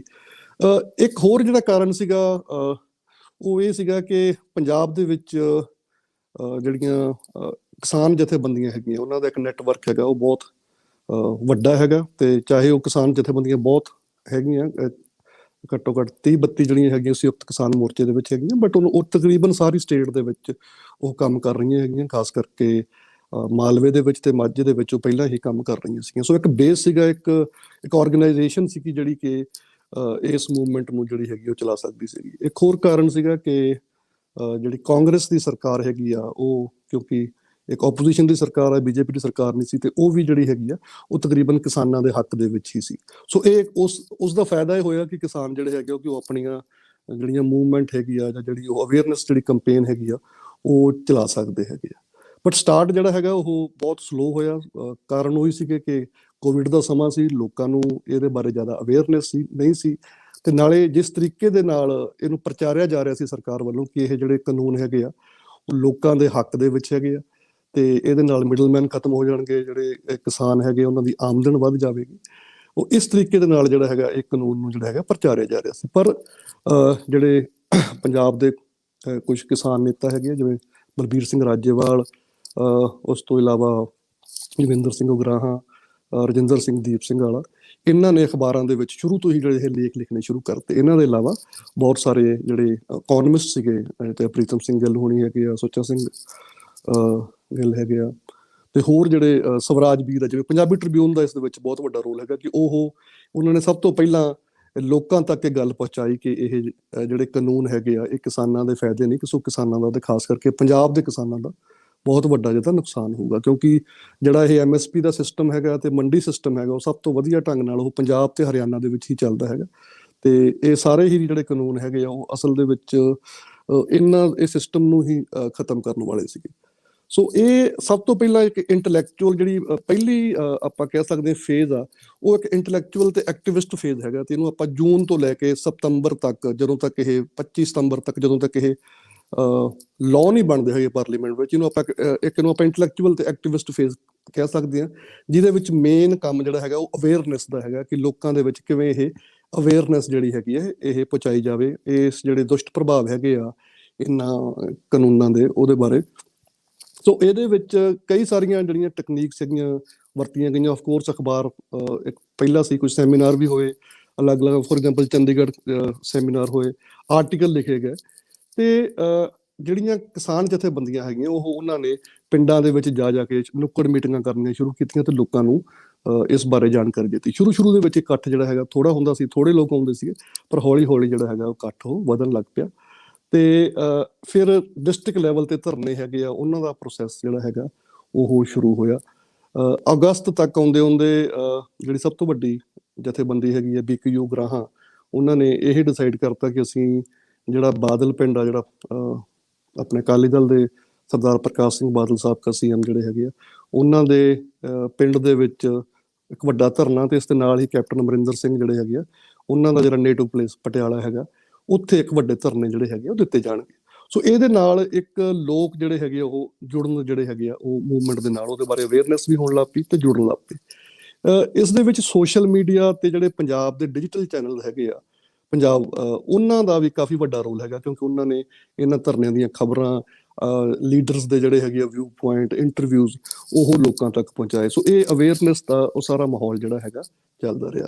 ਜਿੱਥੋਂ ਤੱਕ ਗਵਰਨਮੈਂਟ ਹੈਗੀ ਆ, ਸੈਂਟਰ ਗਵਰਨਮੈਂਟ ਇਸ ਸਾਰੇ ਸਮੇਂ ਦੇ ਦੌਰਾਨ ਉਹ ਬੜੀ ਅਵੇਸਲੀ ਸੀਗੀ, ਤੇ ਉਹਨਾਂ ਨੇ ਜ਼ਿਆਦਾਤਰ ਇਹ ਆਪਣੀ ਜਿਹੜੀ ਭਾਈਵਾਲ ਪਾਰਟੀ ਸੀ ਅਕਾਲੀ ਦਲ ਬਾਦਲ, ਜਿਹੜੀ ਉਸ ਸਮੇਂ ਤੱਕ ਇਹਨਾਂ ਦਾ BJP ਦਾ ਪਾਰਟ ਸੀ, ਉਹਨਾਂ ਦੇ ਨਾਲ ਸਰਕਾਰ 'ਚ ਭਾਈਵਾਲ ਹੈ, ਤੇ ਉਹਨਾਂ ਦੀ ਇੱਕ ਜ਼ਿੰਮੇਵਾਰੀ ਲਗਾਈ ਸੀ ਕਿ ਉਹ ਕਿਸਾਨਾਂ ਨੂੰ ਸਮਝਾਉਣ ਕਿ ਇਹ ਜਿਹੜੇ ਹੈਗੇ ਕਿਸਾਨਾਂ ਦੇ ਵਾਸਤੇ ਇਹ ਲਾਅ ਜਿਹੜੇ ਹੈਗੇ ਆ ਬਹੁਤ ਲਾਹੇਵੰਦ ਹੈਗੇ ਆ। ਅਕਾਲੀ ਦਲ ਨੇ ਕੋਸ਼ਿਸ਼ ਕੀਤੀ ਇਹ ਲੋਕਾਂ ਨੂੰ ਦੱਸਣ ਬਾਰੇ, ਬਟ ਉਹ ਇਸ ਦੇ ਵਿੱਚ ਅਸਫਲ ਰਹੇ, ਤੇ ਅੰਤ ਵਿੱਚ ਹਾਲ ਇਹ ਹੋ ਗਿਆ ਕਿ ਅਕਾਲੀ ਦਲ ਨੂੰ ਖੁਦ ਜਿਹੜਾ ਹੈਗਾ BJP ਦਾ ਸਾਥ ਛੱਡਣਾ ਪੈ ਗਿਆ। ਤੇ ਇਹ ਸਾਰਾ ਕੁਛ ਸਤੰਬਰ ਦੇ ਆਉਂਦੇ ਤੱਕ, ਜਦੋਂ ਆਪਣਾ 2025 ਦੇ ਗੇੜ ਦੇ ਵਿੱਚ ਪਾਰਲੀਮੈਂਟ ਦੇ ਵਿੱਚ ਜਿਹੜੀ ਜਦੋਂ ਲਾਅ ਦੋਨੇ ਪਾਸ ਹੁੰਦੇ, ਬਹੁਤ ਮਤਲਬ ਉਹ ਵੀ ਲਾਅ ਵੀ ਜਿਹੜੇ ਹੈਗੇ ਆ ਇੱਕ ਤਰੀਕੇ ਨਾਲ ਧੱਕੇ ਦੇ ਨਾਲ ਹੀ ਪਾਸ ਕੀਤੇ ਜਾਂਦੇ ਹੈਗੇ ਆ, ਜਦੋਂ ਕੋਈ ਡਿਸਕਸ਼ਨ ਨਹੀਂ ਹੁੰਦੀ, ਕਮੇਟੀਜ਼ ਦੇ ਵਿੱਚ ਨਹੀਂ ਜਾਂਦੇ ਹੈਗੇ, ਤੇ ਰਾਜ ਸਭਾ ਦੇ ਵਿੱਚ ਵਿਦਆਊਟ ਵੋਟਿੰਗ ਜਿਹੜੀ ਹੈਗੀ ਆ ਇਹ ਪਾਸ ਕੀਤੇ ਜਾਂਦੇ ਆ। ਤੇ ਅਗਲੇ ਦਿਨ ਪੰਜਾਬ ਦੇ ਵਿੱਚ ਇੱਕ ਬਹੁਤ ਵੱਡੀ ਜਿਹੜੀ ਹੜਤਾਲ ਆ, ਜਿਹੜਾ ਪੈਨ ਪੰਜਾਬ ਇੱਕ ਹੜਤਾਲ ਹੈਗੀ ਆ, ਉਹ ਹੁੰਦੀ ਆ ਤਕਰੀਬਨ ਹਰ ਕਸਬੇ, ਹਰ ਸ਼ਹਿਰ, ਹਰ ਜਗ੍ਹਾ ਤੇ ਉਹ ਜਿਹੜੀ ਹੜਤਾਲ ਹੁੰਦੀ ਆ, ਤੇ ਉਹਦੇ ਵਿੱਚ ਬਹੁਤ ਭਾਰੇ ਤੌਰ ਤੇ ਲੋਕ ਜਿਹੜੇ ਹੈਗੇ ਆ ਉਹ ਸਪੋਰਟ ਕਰਦੇ ਹੈਗੇ ਆ। ਇਸ ਸਮੇਂ ਤੱਕ ਜ਼ਿਆਦਾਤਰ ਜਿਹੜੀ ਸਪੋਰਟ ਹੈਗੀ ਆ ਉਹ ਜ਼ਿਆਦਾਤਰ ਇੰਟੈਲੈਕਚੁਅਲ ਵਰਗ ਦੀ ਹੈਗੀ ਆ, ਕਾਰਕੁਨ ਜਿਹੜੇ ਹੈਗੇ ਆ ਯੂਨੀਅਨਸ ਦੇ ਹੈਗੇ ਆ, ਤੇ ਇਹਨਾਂ ਦੀ ਜ਼ਿਆਦਾ ਜਿਹੜੀ ਹੈਗੀ ਆ ਸ਼ਮੂਲੀਅਤ ਹੈਗੀ ਆ। ਬਟ ਹੜਤਾਲ ਦੇ ਵਿੱਚ ਹੋਰ ਨਵੀਂ ਤਰ੍ਹਾਂ ਦੇ ਸੋਸ਼ਲ ਗਰੁੱਪ ਜਿਹੜੇ ਹੈਗੇ ਆ ਉਹ ਆਉਣੇ ਸ਼ੁਰੂ ਹੋ ਜਾਂਦੇ ਆ, ਤੇ ਉਹਨਾਂ ਵਿੱਚ 25 ਤੋਂ ਬਾਅਦ ਆਪਾਂ ਖਾਸ ਕਰਕੇ 25 ਤੋਂ ਪਹਿਲਾਂ ਵੀ ਆਉਣ ਲੱਗ ਪਏ ਸੀ, ਪਰ 25 ਤੋਂ ਬਾਅਦ ਜਿਹੜਾ ਸੈਕੰਡ ਫੇਜ਼ ਆ, ਜਿਹਨੂੰ ਆਪਾਂ ਮੋਬਿਲਾਈਜੇਸ਼ਨ ਫੇਜ਼ ਕਹਿ ਸਕਦੇ ਹਾਂ, ਇਹ ਆਪਾਂ 2 ਮਹੀਨੇ ਚੱਲਿਆ ਹੈਗਾ, 26 ਸਤੰਬਰ ਤੋਂ ਲੈ ਕੇ 26 ਨਵੰਬਰ ਤੱਕ, ਜਦੋਂ ਦਿੱਲੀ ਜਾਊ ਦਾ ਜਿਹੜਾ ਹੈਗਾ ਕਾਲ ਜਿਹੜੀ ਹੈਗੀ ਆ, ਉਹਦੇ ਵਾਸਤੇ ਦਿੱਲੀ ਵੱਲ ਨੂੰ ਜਿਹੜਾ ਪੰਜਾਬ ਤੋਂ ਮੋਬਿਲਾਈਜੇਸ਼ਨ ਸ਼ੁਰੂ ਹੋ ਗਈ ਸੀਗੀ। ਤੇ ਇਸ ਨੂੰ ਆਪਾਂ ਇੱਕ ਮੋਬਿਲਾਈਜੇਸ਼ਨ ਫੇਜ਼ ਜਿਹੜਾ ਹੈਗਾ, ਜਾਂ ਲਾਮਬੰਦੀ ਦਾ ਫੇਜ਼ ਜਿਹੜਾ ਹੈਗਾ ਉਹ ਕਹਿ ਸਕਦੇ ਹਾਂ। ਤੇ ਦੂਸਰੇ ਫੇਜ਼ ਦੇ ਵਿੱਚ ਜਿਹੜੀ ਹੈਗੀ ਮੂਵਮੈਂਟ ਉਹ ਦਾਖਲ ਹੋ ਜਾਂਦੀ ਹੈ। ਇਸ ਫੇਜ਼ ਦੇ ਵਿੱਚ ਜਿਹੜੇ ਸਿੰਗਰਸ ਹੈਗੇ ਆ, ਖਾਸ ਕਰਕੇ ਪੰਜਾਬੀ ਸਿੰਗਰ, ਜਿਨ੍ਹਾਂ ਦਾ ਪੰਜਾਬ ਦੀ ਸੌਫਟ ਪਾਵਰ ਨੂੰ ਫੈਲਾਉਣ ਦੇ ਵਿੱਚ ਬਹੁਤ ਵੱਡਾ ਰੋਲ ਹੈਗਾ, ਤੇ ਬਹੁਤ ਜ਼ਿਆਦਾ ਉਹਨਾਂ ਦੀ ਫੈਨ ਫੋਲੋਇੰਗ ਹੈਗੀ, ਉਹਨਾਂ ਦਾ ਇੱਕ ਬਹੁਤ ਹੀ ਜਿਹੜਾ ਹੈਗਾ ਮੋਹਰੀ ਰੋਲ ਹੈਗਾ ਇਹਦੇ ਵਿੱਚ। ਇਹ 'ਚ ਕਈ ਹਰਫ ਚੀਮਾ, ਕੰਵਰ ਗਰੇਵਾਲ, ਜਸ ਬਾਜਵਾ, ਰਣਜੀਤ ਬਾਵਾ, ਮਤਲਬ ਹੋਰ ਤਕਰੀਬਨ ਸਾਰੇ ਹੀ ਪੰਜਾਬੀ ਸਿੰਗਰ ਜਿਹੜੇ ਹੈਗੇ ਆ ਉਹ ਲੋਕਾਂ ਨੂੰ ਜਾਗਰੂਕ ਕਰਨ ਦੇ ਵਿੱਚ, ਲੋਕਾਂ ਨੂੰ ਮੋਬਿਲਾਈਜ਼ ਕਰਨ ਦੇ ਵਿੱਚ, ਗਾਣਿਆਂ ਦੇ ਜ਼ਰੀਏ, ਸਪੀਚ ਦੇ ਜ਼ਰੀਏ ਉਹਨਾਂ ਦਾ ਰੋਲ ਹੈਗਾ। ਤੇ ਯੂਥ ਜਿਹੜਾ ਹੈਗਾ ਉਹ ਬਹੁਤ ਵੱਡੀ ਤਾਦਾਦ ਦੇ ਵਿੱਚ ਇਸ ਮੂਵਮੈਂਟ ਦੇ ਨਾਲ ਜੁੜਨ ਲੱਗ ਪੈਂਦਾ, ਜਿਹੜੀ ਇੱਕ ਵੱਖਰੀ ਨਵੀਂ ਤਰ੍ਹਾਂ ਦੀ ਇੱਕ ਫਨੋਮਨਾ ਹੈਗਾ। ਕਿਉਂਕਿ ਇਸ ਤੋਂ ਪਹਿਲਾਂ ਜਿਹੜੇ ਕਿਸਾਨ ਯੂਨੀਅਨਸ ਹੁੰਦੀਆਂ ਸੀਗੀਆਂ, ਉਹਨਾਂ ਦੀ ਜ਼ਿਆਦਾ ਮੈਂਬਰਸ਼ਿਪ ਜਾਂ ਜ਼ਿਆਦਾ ਉਹਨਾਂ ਦੀ ਸਪੋਰਟ ਸੀਗੀ, ਉਹ ਜ਼ਿਆਦਾਤਰ ਮਿਡਲ ਏਜਡ ਜਾਂ ਬਜ਼ੁਰਗ ਜਿਹੜੇ ਵਿਅਕਤੀ ਸੀਗੇ ਉਹਨਾਂ ਦੇ ਵਿੱਚ ਹੀ ਹੁੰਦੀ ਸੀ। ਇੱਕ ਹੋਰ ਜਿਹੜਾ ਇੱਕ ਨਵਾਂ ਫਨੋਮਨਾ ਜਿਹੜਾ ਦਿਖਾਈ ਦਿੰਦਾ ਹੈਗਾ ਖਾਸ ਕਰਕੇ ਕਿਸਾਨੀ ਦੇ ਵਿੱਚ, ਉਹ ਇਹ ਹੈਗਾ ਕਿ ਔਰਤਾਂ ਦੀ ਜਿਹੜੀ ਸ਼ਮੂਲੀਅਤ ਹੈਗੀ ਉਹ ਦਿਖਣ ਲੱਗ ਪੈਂਦੀ। ਉਹਦੇ ਵਿੱਚ ਇਸ ਤੋਂ ਪਹਿਲਾਂ ਜਿਹੜਾ ਆਮ ਤੌਰ ਤੇ ਜਿਹੜੀਆਂ ਕਿਸਾਨੀ ਦੀ ਵਿਮਨ ਹੈਗੀ ਆ, ਉਹ ਵਿਮਨ ਵਿੰਗ ਹੈਗਾ, ਉਹ ਨਹੀਂ ਆਉਂਦਾ ਸੀਗਾ। ਇਹਦੇ ਵਾਸਤੇ ਮੇਰੇ ਖਿਆਲ 'ਚ ਕੁਛ ਹਫ਼ਤੇ ਪਹਿਲਾਂ ਸੰਗੀਤ ਤੂਰ ਨੇ ਬਹੁਤ ਵਧੀਆ ਤੁਹਾਡੇ ਹੀ ਚੈਨਲ ਤੇ ਦੱਸਿਆ ਸੀ ਵੀ ਕਿਸ ਤਰੀਕੇ ਦੇ ਨਾਲ ਵਿਮਨ ਦੀ ਜਿਹੜੀ ਹੈਗੀ ਆ ਉਹ ਪਾਰਟੀਸਪੇਸ਼ਨ ਤੇ ਫਿਰ ਆਰਟੀਕੂਲੇਸ਼ਨ ਕਿਵੇਂ ਲਗਾਤਾਰ ਇਸ ਸਮੇਂ ਦੌਰਾਨ ਜਿਹੜੀ ਹੈਗੀ ਆ ਉਹ ਵੱਧਦੀ ਹੈਗੀ ਆ। ਤੇ ਇਸ ਦੇ ਨਾਲ ਹੀ ਇਸ ਸਮੇਂ ਦੌਰਾਨ ਤੇ ਇਸ ਤੋਂ ਪਹਿਲਾਂ ਵੀ ਆੜਤੀਆ ਵਰਗ ਹੈਗਾ, ਜਿਹਨੂੰ ਕਿ ਮਿਡਲਮੈਨ ਕਿਹਾ ਜਾਂਦਾ ਸੀਗਾ ਸਰਕਾਰ ਵੱਲੋਂ, ਤੇ ਉਹ ਵੀ ਬਹੁਤ ਵੱਡੇ ਲੈਵਲ ਤੇ, ਕਿਉਂਕਿ ਉਹਨੂੰ ਵੀ ਡਰ ਸੀਗਾ ਕਿ ਉਹਦੇ ਇਕਨੋਮਿਕ ਜਿਹੜੇ ਹੈਗੇ ਆ ਹਿੱਤ ਜਿਹੜੇ ਹੈਗੇ ਆ ਇਹਦੇ ਨਾਲ ਪ੍ਰਭਾਵਿਤ ਹੁੰਦੇ ਆ, ਤੇ ਜੇ ਇਹ ਮੰਡੀ ਸਿਸਟਮ ਖਤਮ ਹੋ ਗਿਆ ਤੇ ਆੜਤੀਏ ਜਿਹੜੇ ਹੈ ਉਹਨਾਂ ਨੂੰ ਬਿਲਕੁਲ ਕੰਮ ਉਹਨਾਂ ਦਾ ਖਤਮ ਹੋ ਜਾਏਗਾ। ਪੰਜਾਬ ਦੇ ਵਿੱਚ ਕੋਈ ਇਹਨਾਂ ਦੀ ਤਾਦਾਦ 30,000 ਹੈਗੀ ਆ, ਤੇ ਇਹ ਇਹਨਾਂ 'ਚ ਬਹੁਤ ਸਾਰੇ ਜਿਹੜੇ ਹੈਗੇ ਉਹ ਹਿੰਦੂ ਵਰਗ ਨਾਲ ਜਿਹੜੇ ਹੈਗੇ ਸੰਬੰਧਿਤ ਹੈਗੇ ਆ। ਸੋ ਅੱਗੇ ਜਿਹੜੀ ਪੰਜਾਬ 'ਚ ਇੱਕ ਵੱਡੀ ਗੱਲ ਹੁੰਦੀ ਸੀ ਕਿ ਜਦੋਂ ਨਾਰਮਲੀ ਕੋਈ ਮੂਵਮੈਂਟ ਖੜੀ ਹੁੰਦੀ ਸੀਗੀ ਤੇ ਉਹਦੇ ਵਿੱਚ ਧਰਮ ਦੀ ਜਿਹੜੀ ਕੰਟਰਾਡਿਕਸ਼ਨ ਆ ਜਾਂਦੀ ਸੀਗੀ, ਉਹ ਇਸ ਮੂਵਮੈਂਟ ਦੇ ਵਿੱਚ ਜਿਹੜੀ ਉਹ ਕੰਟਰਾਡਿਕਸ਼ਨ ਨਹੀਂ ਆ ਸਕੀ, ਕਿਉਂਕਿ ਇਹ ਆਲ ਇੱਕ ਤਰ੍ਹਾਂ ਦਾ ਦੋਨੇ ਧਰਮਾਂ ਦਾ ਜਾਂ ਆਲ ਕਲਾਸ ਜਾਂ ਸਬਸਟੈਂਸ਼ੀਅਲੀ ਜਿਹੜੀਆਂ ਕਲਾਸਿਸ ਜਿਹੜੀਆਂ ਹੈਗੀਆਂ ਉਹਨਾਂ ਦਾ ਇੱਕ ਸਾਂਝਾ ਇੱਕ ਫਰੰਟ ਜਿਹੜਾ ਹੈਗਾ ਬਣ ਜਾਂਦਾ। ਆੜਤੀਏ ਵੀ ਜਿਹੜੇ ਹੈਗੇ ਆ ਉਹ ਇਸ ਮੂਵਮੈਂਟ ਦੇ ਵਿੱਚ ਵੱਡੇ ਤੌਰ ਤੇ ਆਉਣ ਲੱਗ ਪੈਂਦੇ ਆ। ਤੇ ਫਿਰ ਇਸ ਸਮੇਂ ਦੋ ਚੀਜ਼ਾਂ ਹੁੰਦੀਆਂ ਕਿ ਇਹਨੂੰ ਕਿਸ ਤਰੀਕੇ ਨਾਲ ਪਰਿਭਾਸ਼ਿਤ ਕੀਤਾ ਜਾਵੇ ਇਸ ਮੂਵਮੈਂਟ ਨੂੰ। ਸੋ ਇਹਦੇ ਵਿੱਚ ਦੋ ਟ੍ਰੈਂਡ ਸਾਨੂੰ ਦਿਸਦੇ ਆ। ਇੱਕ ਜਿਹੜਾ ਡੋਮੀਨੈਂਟ ਟ੍ਰੈਂਡ ਹੈਗਾ ਉਹ ਕਿਸਾਨ ਯੂਨੀਅਨ ਦਾ ਹੈਗਾ, ਉਹ ਇਸ ਨੂੰ ਐਜ਼ ਇਕਨੋਮਿਕ ਫਨੋਮੇਨਾ ਵੇਖਦੇ ਆ। ਉਹ ਇਹ ਦੇਖਦੇ ਆ ਕਿ ਇਹ ਜਿਹੜੀਆਂ ਕਿਸਾਨੀ ਦੀਆਂ ਜਿਹੜੀਆਂ ਆਰਥਿਕ ਮੰਗਾਂ ਹੈਗੀਆਂ ਇਹ ਉਹਦੇ ਤੇ ਆਧਾਰਿਤ ਜਿਹੜਾ ਹੈਗਾ ਸੰਘਰਸ਼ ਹੈਗਾ, ਜਿਹਦੇ ਵਿੱਚ ਜਿਹੜੇ 3 ਕਾਨੂੰਨ ਆ ਉਹਨਾਂ ਨੂੰ ਵਾਪਸ ਲੈਣਾ ਤੇ MSP ਦੀ ਗਰੰਟੀ, ਇਸ ਤਰ੍ਹਾਂ ਦੇ ਜਿਹੜੇ ਹੈਗੇ ਆ ਉਹ ਮੁੱਦੇ ਜਿਹੜੇ ਹੈਗੇ ਪ੍ਰਮੁੱਖ ਹੋਣੇ ਚਾਹੀਦੇ ਆ। ਤੇ ਉਹਨਾਂ ਦੀ ਇਹ ਮੰਨਣਾ ਹੈਗਾ ਕਿ ਇੱਕ ਪੀਸਫੁਲ ਐਜੀਟੇਸ਼ਨ ਦੇ ਜ਼ਰੀਏ ਤੇ ਬਰੋਡਲੀ ਇੱਕ ਸੈਕੂਲਰ ਫਰੰਟ ਬਣਾ ਕੇ ਹੀ ਇਸ ਐਜੀਟੇਸ਼ਨ ਜਿਹੜਾ ਹੈਗਾ ਲੜਿਆ ਜਾ ਸਕਦਾ ਹੈ। ਇਸ ਦੇ ਉਲਟ ਇੱਕ ਨਵੀਂ ਜਿਹੜੀ ਹੈਗੀ ਆ ਉਹ ਸ਼ੰਭੂ ਮੋਰਚੇ ਨਾਂ ਦਾ ਇੱਕ ਜਿਹੜਾ ਇੱਕ ਦੀਪ ਸਿੱਧੂ ਦਾ ਨਾਮ ਕਾਫੀ ਚਰਚਾ 'ਚ ਹੈਗਾ, ਉਹ ਇੱਕ ਪੈਰਲਲ ਇੱਕ ਮੋਰਚਾ ਜਿਹੜਾ ਹੈਗਾ ਉਹ ਬਣ ਜਾਂਦਾ ਹੈਗਾ। ਚਾਹੇ ਉਹਦੇ ਵਿੱਚ ਕੋਈ ਜ਼ਿਆਦਾ ਪਾਰਟੀਸਪੇਸ਼ਨ ਐਜ਼ ਸੱਚ ਤਾਂ ਨਹੀਂ ਹੁੰਦੀ ਗੀ, ਬਟ ਇੱਕ ਉਹ ਫੇਸਬੁੱਕ ਦੇ ਜ਼ਰੀਏ ਤੇ ਇੱਕ ਉਹ ਆਰਟੀਕੂਲੇਸ਼ਨ ਦੇ ਜ਼ਰੀਏ ਡੈਫੀਨੇਟਲੀ ਜ਼ਿਆਦਾ ਕਾਫੀ ਲੋਕਾਂ ਨੂੰ ਜਿਹੜਾ ਹੈਗਾ ਉਹ ਯੂਥ ਨੂੰ ਖਾਸ ਕਰਕੇ NRIs ਨੂੰ ਖਾਸਾ ਪ੍ਰਭਾਵ ਕਰਦਾ ਹੈ। ਤੇ ਉਹ ਮੋਬਿਲਾਈਜੇਸ਼ਨ ਦੇ ਵਿੱਚ ਮਤਲਬ ਉਹ ਉਹਨਾਂ ਦੀ ਆਰਟੀਕੂਲੇਸ਼ਨ ਦਾ ਵੀ ਰੋਲ ਹੈਗਾ। ਉਹ ਜਿਹੜੇ ਹੈਗੇ ਆ ਇਸ ਨੂੰ ਇੱਕ ਪੋਲੀਟੀਕਲੀ ਢੰਗ ਨਾਲ, ਪੋਲਿਟਿਕਸ ਦੇ ਢੰਗ ਨਾਲ ਦੇਖਦੇ ਆ। ਉਹ ਦੇਖਦੇ ਆ ਕਿ ਇਹ ਪੰਜਾਬ ਦੀ ਜਿਹੜੀ ਹੋਂਦ ਨੂੰ ਖਤਰਾ ਹੈਗਾ ਤੇ ਪੰਜਾਬ ਨੂੰ ਇਹਦਾ ਜਿਹੜਾ ਰਿਸਪੌਂਸ ਆ ਪੋਲੀਟੀਕਲੀ ਦੇਣਾ ਚਾਹੀਦਾ ਹੈ। ਪੰਜਾਬ ਨੂੰ ਜਿਹੜੀ ਹੈਗੀ ਆ ਉਹ ਇੱਕ ਫੈਡਰਲਿਜ਼ਮ ਵਾਲੇ ਪਾਸੇ ਜਾਂ ਪੰਜਾਬ ਨੂੰ ਇੱਕ ਜਿਹੜੀ ਖੁਦ ਮੁਖਤਿਆਰੀ ਦੀ ਲੜਾਈ ਲੜਨੀ ਚਾਹੀਦੀ। ਉਹਦੇ ਵਾਸਤੇ ਉਹ ਰਿਲੀਜੀਅਸ ਸਿੰਬਲਸ ਵੀ ਜਿਹੜੇ ਹੈਗੇ ਆ ਉਹ ਵੀ ਯੂਜ਼ ਕਰਦੇ ਆ, ਰਿਲੀਜੀਅਸ ਇਮੇਜਰੀ ਵੀ ਯੂਜ਼ ਕਰਦੇ ਆ। ਪਰ ਇਹਦਾ ਫਿਰ ਆਪਾਂ ਪ੍ਰਭਾਵ ਅਗਲੇ ਜਿਹੜਾ ਹੈਗਾ ਫੇਜ਼ ਉਹਦੇ ਵਿੱਚ ਦੇਖਾਂਗੇ। ਬਟ ਆਪਾਂ ਇੱਥੇ ਇੰਨੀ ਕੁ ਧਿਆਨ ਰੱਖੀਏ ਕਿ ਇਹਨਾਂ ਦੀ ਜਿਹੜੀ ਮੋਬਿਲਾਈਜੇਸ਼ਨ ਕੈਪੈਸਿਟੀ ਹੈ ਉਹ ਜ਼ਿਆਦਾਤਰ ਫੇਸਬੁੱਕ ਦੇ ਜ਼ਰੀਏ ਹੈਗੀ ਆ, ਜ਼ਿਆਦਾਤਰ ਸੋਸ਼ਲ ਮੀਡੀਆ ਦੇ ਜ਼ਰੀਏ ਹੈਗੀ ਆ, ਬਟ ਉਹ ਗਰਾਊਂਡ ਲੈਵਲ ਤੇ ਇੱਕ ਆਰਗੇਨਾਈਜੇਸ਼ਨ ਦੇ ਤੌਰ ਤੇ ਕੋਈ ਉਹ ਜਿਹੜੀ ਮੋਬਿਲਾਈਜੇਸ਼ਨ ਉਹਨਾਂ ਦੀ ਨਹੀਂ ਹੈ। ਬਟ ਉਹ ਡੈਫੀਨੇਟਲੀ ਜਿਹੜੀ ਕਿਸਾਨ ਯੂਨੀਅਨ ਨੂੰ ਲਗਾਤਾਰ ਲੀਡਰਸ਼ਿਪ ਨੂੰ ਜਿਹੜਾ ਹੈਗਾ ਇਹਨਾਂ ਵੱਲੋਂ ਜਿਹੜਾ ਹੈਗਾ ਉਹ ਕ੍ਰਿਟਿਸਿਜ਼ਮ ਜਿਹੜਾ ਹੈਗਾ ਉਹਨਾਂ ਦਾ ਹੁੰਦਾ। ਤੇ ਪ੍ਰੋਗਰਾਮਸ ਜਿਹੜੇ ਇਸ ਸਮੇਂ ਦੌਰਾਨ ਜਿਹੜੇ ਹੈਗੇ ਉਹ ਬਹੁਤ ਸਾਰੇ ਪ੍ਰੋਗਰਾਮਸ ਜਿਹੜੇ ਹੈਗੇ ਆ ਉਹ ਲੋਕਾਂ ਦੇ ਵਿੱਚ ਲੈ ਕੇ ਜਾਏ ਜਾਂਦੇ ਆ। ਜਿਵੇਂ ਚੱਕਾ ਜਾਮ ਦਾ ਪ੍ਰੋਗਰਾਮ ਸੀਗਾ ਵੀ ਇੱਕ ਦਿਨ ਸਾਰਾ ਅਕਤੂਬਰ ਦੇ ਸ਼ੁਰੂ ਦੇ ਵਿੱਚ ਸਾਰੇ ਪੰਜਾਬ ਦੇ ਵਿੱਚ 3 ਘੰਟੇ ਵਾਸਤੇ ਜਿਹੜਾ ਹੈਗਾ ਚੱਕਾ ਜਾਮ ਕੀਤਾ ਗਿਆ। ਫਿਰ ਰੇਲ ਰੋਕੋ ਦਾ ਪ੍ਰੋਗਰਾਮ ਜਿਹੜਾ ਸੀਗਾ ਉਹ ਤਕਰੀਬਨ 2 ਮਹੀਨੇ ਲਗਾਤਾਰ ਜਿਹੜਾ ਹੈਗਾ ਉਹ ਚੱਲਿਆ ਹੈਗਾ। ਅੰਬਾਨੀ, ਅਦਾਨੀ, ਇਹਨਾਂ ਦੇ ਜਿਹੜੇ ਕਾਰਪੋਰੇਟਸ ਦੇ ਜਿਹੜੇ ਸਿੰਬਲ ਸੀਗੇ ਵੱਡੇ ਕਾਰਪੋਰੇਟਸ ਦੇ, ਉਹਨਾਂ ਦੇ ਮਾਲਸ, ਉਹਨਾਂ ਦੇ ਗੋਦਾਊਨਸ, ਉਹਨਾਂ ਦੇ ਬਾਹਰ ਧਰਨਾ ਲਗਾਇਆ ਜਾਣਾ ਵੀ ਇਸ ਮੂਵਮੈਂਟ ਦਾ ਇੱਕ ਪਾਰਟ ਸੀਗਾ। ਦੁਸਹਿਰੇ ਦੇ ਦਿਨ, ਜਿਸ ਦਿਨ ਦੁਸਹਿਰਾ ਸੀਗਾ, ਉਸ ਦਿਨ ਅੰਬਾਨੀ, ਅਦਾਨੀ ਤੇ PM ਮੋਦੀ ਦੇ ਜਿਹੜੇ ਹੈਗੇ ਪੁਤਲੇ ਜਿਹੜੇ ਹੈਗੇ ਆ ਉਹ ਰਾਵਣ ਦੀ ਸ਼ਕਲ ਦੇ ਵਿੱਚ ਉਹਨਾਂ ਨੂੰ ਵੀ ਜਲਾਇਆ ਗਿਆ। ਤੇ ਟੋਲ ਪਲਾਜ਼ੇ ਜਿਹੜੇ ਹੈਗੇ ਤਕਰੀਬਨ ਸਾਰੇ ਪੰਜਾਬ ਦੇ ਵਿੱਚ ਟੋਲ ਪਲਾਜ਼ੇ ਜਿਹੜੇ ਸੀਗੇ ਉਹ ਖੋਲ੍ਹ ਦਿੱਤੇ ਗਏ। ਉਹ ਕਿਸਾਨਾਂ ਨੇ ਉੱਥੇ ਧਰਨੇ ਜਿਹੜੇ ਹੈਗੇ ਉਹ ਲਗਾ ਦਿੱਤੇ। ਤੇ ਇਹ ਇੱਕ ਨੋਵਲਟੀ ਸੀਗੀ ਜਿਵੇਂ ਟੋਲ ਪਲਾਜ਼ਾ ਖੋਲ੍ਹਣਾ, ਕਿਉਂਕਿ ਇਸ ਤੋਂ ਪਹਿਲਾਂ ਜਿਹੜੀਆਂ ਕਿਸਾਨ ਯੂਨੀਅਨ ਸੀਗੀਆਂ ਕਿ ਉਹ ਟੋਲ ਆਮ ਤੌਰ 'ਤੇ ਰਸਤਾ ਰੋਕੋ ਕਰਦੇ ਸੀ, ਜਿਹਦੇ ਨਾਲ ਆਮ ਲੋਕ ਜਿਹੜੇ ਸੀਗੇ ਉਹਨਾਂ ਨੂੰ ਨੁਕਸਾਨ ਹੁੰਦਾ ਸੀਗਾ ਤੇ ਉਹ ਗੁੱਸੇ ਵੀ ਆਉਂਦੇ ਸੀਗੇ ਵੀ ਅਸੀਂ ਇੱਕ ਜਗ੍ਹਾ ਤੋਂ ਦੂਜੀ ਜਗ੍ਹਾ ਜਾ ਨਹੀਂ ਸਕਦੇ। ਬਟ ਇਸ ਵਾਰ ਇੱਕ ਮਤਲਬ ਦੇਖਿਆ ਗਿਆ ਕਿ ਇੱਕ ਟੈਕਟੀਕਲ ਜਿਹੜੀ ਇੰਪਰੂਵਮੈਂਟ ਹੈਗੀ ਆ ਉਹ ਕਿਸਾਨ ਯੂਨੀਅਨ ਦੇ ਬਿਹੇਵੀਅਰ ਦੇ ਵਿੱਚ ਸੀਗੀ। ਦੂਸਰੀ ਜਿਹੜੀ ਵੱਡੀ ਗੱਲ ਸੀਗੀ ਕਿ ਇਹ ਜਿਹੜੀਆਂ ਕਿਸਾਨ ਯੂਨੀਅਨ ਸੀਗੀਆਂ ਇਹਨਾਂ ਨੇ ਇੱਕ ਸਾਂਝਾ ਇੱਕ ਫਰੰਟ ਜਿਹੜਾ ਹੈਗਾ ਉਹ ਬਣਾ ਲਿਆ ਸੀ। ਪੰਜਾਬ ਦੀਆਂ ਜਥੇਬੰਦੀਆਂ 31-32 ਜਥੇਬੰਦੀਆਂ ਇਕੱਠੀਆਂ ਹੋ ਗਈਆਂ ਸੀ ਐਂਡ ਇਹਦੇ ਵਿੱਚ ਹਰ ਤਰ੍ਹਾਂ ਦਾ ਸਪੈਕਟਰਮ, ਲੈਫਟ, ਰਾਈਟ, ਸੈਂਟਰ, ਉਹ ਹਰ ਤਰ੍ਹਾਂ ਦੀਆਂ ਜਥੇਬੰਦੀਆਂ ਸੀ। ਬਟ ਇਹ ਜਿਹੜੀ ਆਪਣੀ ਡਿਸੀਜਨ ਮੇਕਿੰਗ ਆ ਉਹ ਡੈਮੋਕ੍ਰੇਟਿਕ ਢੰਗ ਦੇ ਨਾਲ ਥਰੂ ਕੰਸਲਟੇਸ਼ਨ, ਜੇ ਹੋ ਸਕੇ ਤਾਂ ਕੰਸੈਂਸਸ, ਨਹੀਂ ਤਾਂ ਥਰੂ ਵੋਟਿੰਗ ਦੇ ਜ਼ਰੀਏ ਹੀ ਆਪਣਾ ਡਿਸੀਜਨ ਲੈਂਦੇ ਸੀ। ਸੋ ਇੱਕ ਤਰ੍ਹਾਂ ਦਾ ਇੱਕ ਉਸ ਅਭਿਆਸ ਦੇ ਵਿੱਚ ਪੈ ਗਏ ਸੀਗੇ। ਤੇ ਉਹ ਕਾਫੀ ਹੱਦ ਤੱਕ ਇੱਕ ਯੂਨਾਈਟਿਡ ਫਰੰਟ ਦਿਖਾਉਣ ਦੇ ਵਿੱਚ ਪੰਜਾਬ ਦੀਆਂ ਯੂਨੀਅਨਸ ਕਾਮਯਾਬ ਰਹੀਆਂ। ਇਸ ਤੋਂ ਇਲਾਵਾ ਦੋ ਯੂਨੀਅਨ ਜਿਹੜੀਆਂ ਸੀਗੀਆਂ ਉਹ ਜਿਨ੍ਹਾਂ ਦੀ ਮੋਬਿਲਾਈਜੇਸ਼ਨ ਕੈਪੈਸਿਟੀ ਬਹੁਤ ਜ਼ਿਆਦਾ ਹੈਗੀ ਆ, BKU ਉਗਰਾਹਾਂ ਤੇ ਜਿਹੜੀ ਜ਼ਿਆਦਾਤਰ ਸਾਊਥ ਮਾਲਵੇ ਦੇ ਵਿੱਚ ਉੱਥੇ ਉਹਦਾ ਬੇਸ ਹੈਗਾ, ਉਹ ਤੇ ਇੱਕ ਕਿਸਾਨ ਮਜ਼ਦੂਰ ਸੰਘਰਸ਼ ਕਮੇਟੀ ਜਿਹਦਾ ਜਿਹੜਾ ਮਾਝੇ ਦੇ ਵਿੱਚ ਜਿਹੜਾ ਉਹਦਾ ਮੇਨ ਬੇਸ ਹੈਗਾ। ਇਹਨਾਂ ਨੇ ਇਹ ਪਾਰਟ ਤਾਂ ਨਹੀਂ ਸੀਗੇ ਇਹਨਾਂ ਦਾ ਜਿਹੜੀਆਂ ਪੰਜਾਬ ਦੀਆਂ ਸਾਰੀਆਂ ਜਥੇਬੰਦੀਆਂ ਦਾ, ਬਟ ਉਹਨਾਂ ਨਾਲ ਤਾਲਮੇਲ ਦੇ ਨਾਲ ਚੱਲਦੇ ਸੀ ਤੇ ਤਕਰੀਬਨ ਜੋ ਵੀ ਪ੍ਰੋਗਰਾਮ ਦਿੰਦੇ ਸੀ ਉਹ ਤੋਂ ਇਹ ਉਸੇ ਤਰੀਕੇ ਦੇ ਨਾਲ ਹੀ ਇਹ ਲਾਗੂ ਕਰਦੇ ਸੀ। ਇਸੇ ਦੌਰਾਨ ਮਹੀਨਾ ਜਦੋਂ ਇਹ ਐਜੀਟੇਸ਼ਨ ਚੱਲਿਆ ਤੇ ਦਿੱਲੀ ਦੇ ਵਿੱਚ ਇੱਕ ਮੀਟਿੰਗ ਹੋਈ ਗੁਰਦੁਆਰਾ ਰਕਾਬਗੰਜ ਦੇ ਵਿੱਚ, ਇਹ ਕੋਈ ਮਤਲਬ 26-27 ਅਕਤੂਬਰ ਦੇ ਨੇੜੇ ਤੇੜੇ ਸੀਗੇ। ਤੇ ਉੱਥੇ ਜਿਹੜੀ ਆਲ ਇੰਡੀਆ ਦੀਆਂ ਜਥੇਬੰਦੀਆਂ ਸੀਗੀਆਂ, ਆਲ ਇੰਡੀਆ ਕਿਸਾਨ ਸੰਘਰਸ਼ ਕੋਆਰਡੀਨੇਸ਼ਨ ਕਮੇਟੀ, ਉਹ ਕੋਈ ਉਹ 400-500 ਦੇ ਨੇੜੇ ਤੇੜੇ ਜਿਹੜੀਆਂ ਯੂਨੀਅਨਸ ਹੈਗੀਆਂ, ਉਹਨਾਂ ਦਾ ਇੱਕ ਇਕੱਠਾ ਜਿਹੜਾ ਹੈਗਾ ਜਿਹ 'ਚ ਪੰਜਾਬ ਦੀਆਂ ਯੂਨੀਅਨਸ ਵੀ ਜਿਹੜੀਆਂ ਸੀਗੀਆਂ ਗਈਆਂ।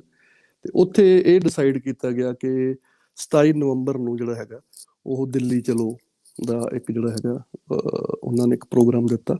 ਤੇ ਉਸ ਸਮੇਂ ਤੱਕ ਜਿਹੜੀ ਇਹ ਮੂਵਮੈਂਟ ਸੀ ਉਹ ਜ਼ਿਆਦਾਤਰ ਪੰਜਾਬ 'ਚ ਤਾਂ ਪੂਰੀ ਫੈਲ ਚੁੱਕੀ ਸੀਗੀ ਤੇ ਹਰਿਆਣੇ ਦੇ ਵਿੱਚ ਇਹ ਸਿਰਫ ਜਿਹੜਾ ਨਾਰਥ ਹਰਿਆਣਾ ਹੈਗਾ ਉੱਥੇ ਵੀ ਜਿੱਥੇ ਜ਼ਿਆਦਾਤਰ ਪੰਜਾਬੀ ਵਸੋਂ ਹੈਗੀ ਆ ਕਿਸਾਨੀ, ਉਸ ਏਰੀਏ ਦੇ ਵਿੱਚ ਕੁਰੂਖੇਤਰ ਤੋਂ ਲੈ ਕੇ ਤੁਸੀਂ ਸਰਸੇ ਤੱਕ ਦਾ ਜਿਹੜਾ ਇਲਾਕਾ ਹੈਗਾ ਉਸ ਏਰੀਏ ਦੇ ਵਿੱਚ ਜਿਹੜੀ ਹੈਗੀ ਹੈ ਮੂਵਮੈਂਟ ਸੀਗੀ। ਤੇ ਪੰਜਾਬ ਦੀਆਂ ਜਥੇਬੰਦੀਆਂ ਨੇ ਉਸ ਮੀਟਿੰਗ ਦੇ ਵਿੱਚ ਇਹ ਖਦਸ਼ਾ ਜ਼ਾਹਰ ਕਰ ਰਹੀਆਂ ਸੀਗੀਆਂ ਕਿ ਅਜੇ ਹਰਿਆਣੇ ਦਾ ਜਿਹੜਾ ਅਗਲਾ ਪਾਰਟ ਹੈਗਾ ਜਿਹੜਾ ਦਿੱਲੀ ਤੱਕ ਜਾਣ ਵਾਲਾ, ਜਿਹੜੀ ਜਾਟ ਬੈਲਟ ਹੈਗੀ ਆ, ਕਿ ਉਹ ਅਜੇ ਜਿਹੜੀ ਹੈਗੀ ਆ ਉਹ ਨਹੀਂ ਉੱਠ ਰਹੀ, ਉਹ ਮੋਬਿਲਾਈਜ਼ ਨਹੀਂ ਹੋ ਰਹੀ। ਤੇ ਜਿੰਨਾ ਚਿਰ ਉਹ ਨਹੀਂ ਉੱਠਦੀ ਤੇ ਮਤਲਬ ਪ੍ਰੋਬਲਮ ਆ ਸਕਦੀ ਹੈ, ਕਿਉਂਕਿ ਹਰਿਆਣੇ ਦੇ ਵਿੱਚ ਜਿਹੜੀ ਹੈਗੀ ਆ ਉਹ ਸਰਕਾਰ ਉਹ BJP ਦੀ ਸਰਕਾਰ ਹੈਗੀ। ਸੋ ਇਹ ਖਦਸ਼ੇ ਦੇ ਬਾਵਜੂਦ ਵੀ ਮਤਲਬ ਉਹਨਾਂ ਨੇ ਇਹ ਜਿਹੜਾ ਹੈਗਾ ਪ੍ਰੋਗਰਾਮ ਹੈਗਾ ਉਹਨੂੰ ਮੰਨਿਆ। ਤੇ ਉਸ ਤੋਂ ਬਾਅਦ ਫਿਰ ਤਿਆਰੀਆਂ ਜਿਹੜੀਆਂ ਹੈਗੀਆਂ ਉਹ ਪੰਜਾਬ ਦੇ ਵਿੱਚ ਮੋਬਿਲਾਈਜੇਸ਼ਨ ਦੀਆਂ ਸ਼ੁਰੂ ਹੋ ਗਈਆਂ ਵੀ ਕਿਸ ਤਰੀਕੇ ਦੇ ਨਾਲ ਆਪਾਂ ਦਿੱਲੀ ਚੱਲਣਾ। ਤੇ ਉਸ ਦੇ ਵਿੱਚ ਜਿਹੜੀਆਂ ਯੂਨੀਅਨ ਸੀਗੀਆਂ ਇਹਨਾਂ ਨੇ ਪਿੰਡ ਲੈਵਲ ਦੇ, ਕਿਉਂਕਿ ਇਹਨਾਂ ਦੇ ਪਿੰਡ ਲੈਵਲ ਤੱਕ ਯੂਨਿਟ ਜਿਹੜੇ ਹੈਗੇ ਉਹ ਬਣ ਚੁੱਕੇ ਸੀ, ਬਣੇ ਵੀ ਹੋਏ ਸੀ ਪਹਿਲਾਂ ਤੇ ਉਹ ਲਗਾਤਾਰ ਵੱਧ ਰਹੇ ਸੀ। ਫੋਰ ਐਗਜ਼ਾਮਪਲ ਜਿਹੜੀ BKU ਉਗਰਾਹਾਂ ਹੈ, ਇਹਨਾਂ ਦੇ ਕੋਈ 700 ਪਿੰਡ 'ਚ ਪਹਿਲਾਂ ਜਦੋਂ ਮੂਵਮੈਂਟ ਸਟਾਰਟ ਹੁੰਦੀ ਹੈ ਤੇ 700 ਪਿੰਡਾਂ ਦੇ ਵਿੱਚ ਯੂਨਿਟ ਸੀ ਜਿਹੜੇ ਆਲਮੋਸਟ ਡਬਲ ਹੋ ਜਾਂਦੇ ਆ ਜਦੋਂ ਤੱਕ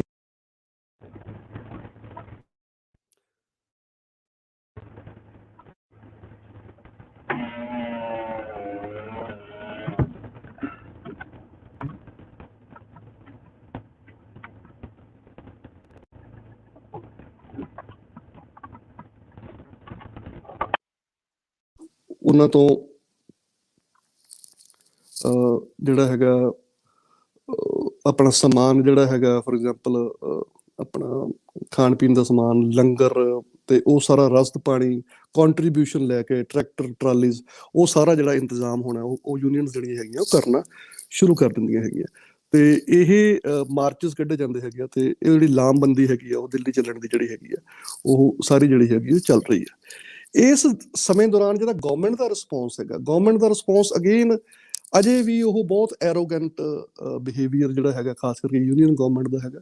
ਉਹ ਕਿਸਾਨਾਂ ਦੀ ਜਥੇਬੰਦੀਆਂ ਨੂੰ, ਪੰਜਾਬ ਦੀਆਂ ਕਿਸਾਨ ਜਥੇਬੰਦੀਆਂ ਨੂੰ ਇੱਕ ਵਾਰ ਸੱਦਦੀ ਹੈ ਅਕਤੂਬਰ ਦੇ ਵਿੱਚ, ਤੇ ਉੱਥੇ ਕੋਈ ਵੀ ਮਿਨਿਸਟਰ ਲੈਵਲ ਦਾ ਬੰਦਾ ਨਹੀਂ ਆਉਂਦਾ ਹੈਗਾ। ਸੈਕਟਰੀ ਲੈਵਲ ਦੇ ਜਿਹੜੇ ਹੈਗੇ ਆ ਉਹ ਜਿਹੜੇ ਬਿਊਰੋਕਰੈਟਸ ਹੈਗੇ ਆ ਉਹਨਾਂ ਨਾਲ ਗੱਲ ਕਰਦੇ, ਕਿਸਾਨ ਵਾਪਸ ਆ ਜਾਂਦੇ ਆ। ਦੁਬਾਰਾ ਫਿਰ ਮੀਟਿੰਗ ਵਾਸਤੇ ਕਾਲ ਹੁੰਦੀ ਹੈ ਜਿੱਥੇ ਮਿਨਿਸਟਰ ਆਉਂਦੇ ਆ ਤੇ ਮਿਨਿਸਟਰਸ ਦਾ ਜਿਹੜਾ ਬਿਹੇਵੀਅਰ ਆ ਉਹ ਬਹੁਤ ਐਰੋਗੈਂਟ ਹੈਗਾ। ਤੇ ਇਨਫੈਕਟ ਇਸ ਦੌਰਾਨ ਪੰਜਾਬ ਨੂੰ ਬਲੋਕੇਡ ਕਰਨ ਦੀ ਕੋਸ਼ਿਸ਼ ਕੀਤੀ ਜਾਂਦੀ ਹੈ। ਜਿਹੜੀਆਂ ਮਾਲ ਗੱਡੀਆਂ ਰੋਕੀਆਂ ਸੀ ਉਹ ਕਹਿੰਦੇ ਕਿ ਅਸੀਂ ਉਹਨਾਂ ਚਿਰ ਮਾਲ ਗੱਡੀਆਂ, ਸੈਂਟਰ ਦੀ ਸਰਕਾਰ ਜਿਹੜੀ ਆ ਪੰਜਾਬ ਦੇ ਵਿੱਚ ਮਾਲ ਗੱਡੀਆਂ ਭੇਜਣਾ ਬੰਦ ਕਰ ਦਿੰਦੀ ਹੈ ਤੇ ਉਹ ਇੱਕ ਸ਼ਰਤ ਰੱਖਦੇ ਕਿ ਜਿੰਨਾ ਚਿਰ ਪੈਸੇਂਜਰ ਟ੍ਰੇਨਸ ਨੂੰ ਤੁਸੀਂ ਨਹੀਂ ਅਲਾਉ ਕਰਦੇ ਉਹਨਾਂ ਚਿਰ ਅਸੀਂ ਜਿਹੜੀਆਂ ਗੁੱਡਸ ਟ੍ਰੇਨ ਆ ਉਹਨਾਂ ਨੂੰ ਵੀ ਪੰਜਾਬ ਦੇ ਵਿੱਚ ਨਹੀਂ ਜਾਣਾਂਗੇ। ਤੇ ਉਸ ਬਲੋਕੇਡ ਦੇ ਨਾਲ ਨਾਲ ਪੰਜਾਬ ਨੂੰ ਜਿਹੜਾ ਪ੍ਰੈਸ਼ਰਾਈਜ਼ ਕਰਨ ਵਾਸਤੇ ਇੱਕ ਜਿਹੜਾ ਰੂਰਲ ਡਿਵੈਲਪਮੈਂਟ ਫੰਡ ਆ ਉਹ ਵੀ ਉਹਨਾਂ ਦਿਨਾਂ ਦੇ ਵਿੱਚ ਜਿਹੜਾ ਹੈਗਾ ਉਹ ਆਪਣਾ ਉਹਨੂੰ ਬੰਦ ਕਰ ਦਿੱਤਾ ਜਾਂਦਾ ਜਾਂ ਪੰਜਾਬ ਨੂੰ ਉਹਦੀ ਕਿਸ਼ਤ ਜਿਹੜੀ ਹੈਗੀ ਉਹ ਨਹੀਂ ਦਿੱਤੀ ਜਾਂਦੀ।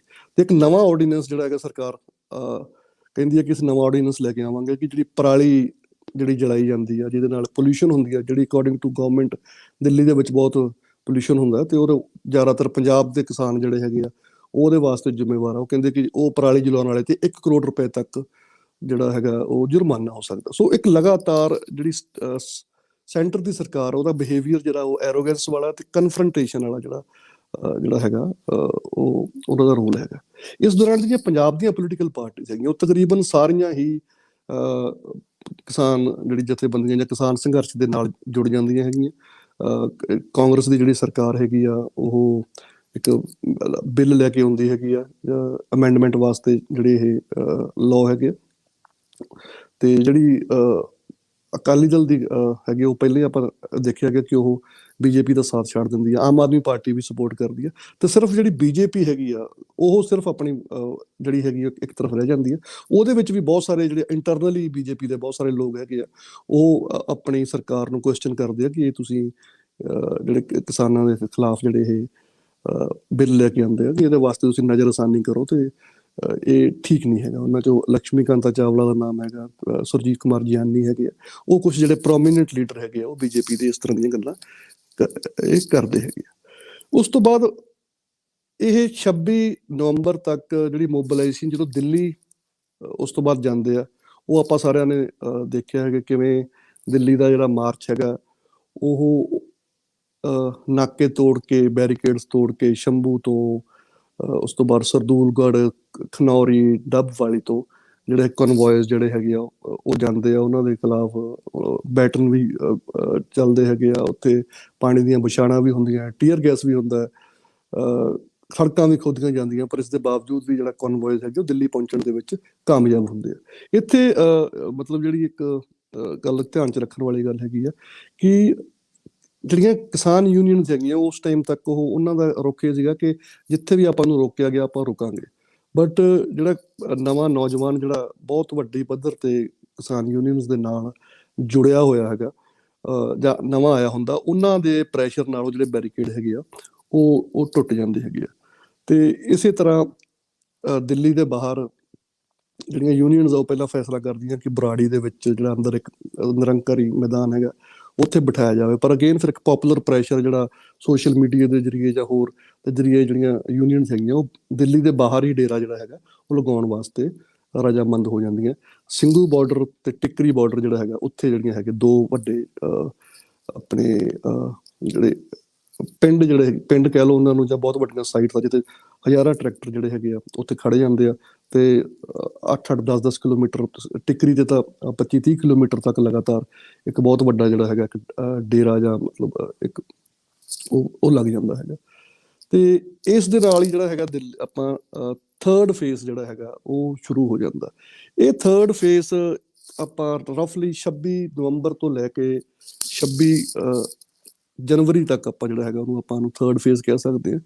ਤੇ ਇਹਦੇ ਜਿਹੜੇ ਮੇਨ ਕਰੈਕਟਰਿਸਟਿਕਸ ਹੈਗੇ ਆ ਉਹਦੇ ਵਿੱਚ ਇੱਕ ਇਹ ਹੈ ਕਿ ਇਹ ਪੰਜਾਬ, ਕਿਉਂਕਿ ਪੰਜਾਬ ਵੱਲੋਂ ਲੀਡ ਹੁੰਦੀ ਆ ਤੇ ਪੰਜਾਬ ਦੀ ਟੋਟਲੀ ਇੱਕ ਤਰ੍ਹਾਂ ਦਾ ਪੰਜਾਬ ਲੈਡ ਜਿਹੜਾ ਹੈਗਾ ਇਹ ਮੂਵਮੈਂਟ ਬਣ ਜਾਂਦੀ ਹੈਗੀ।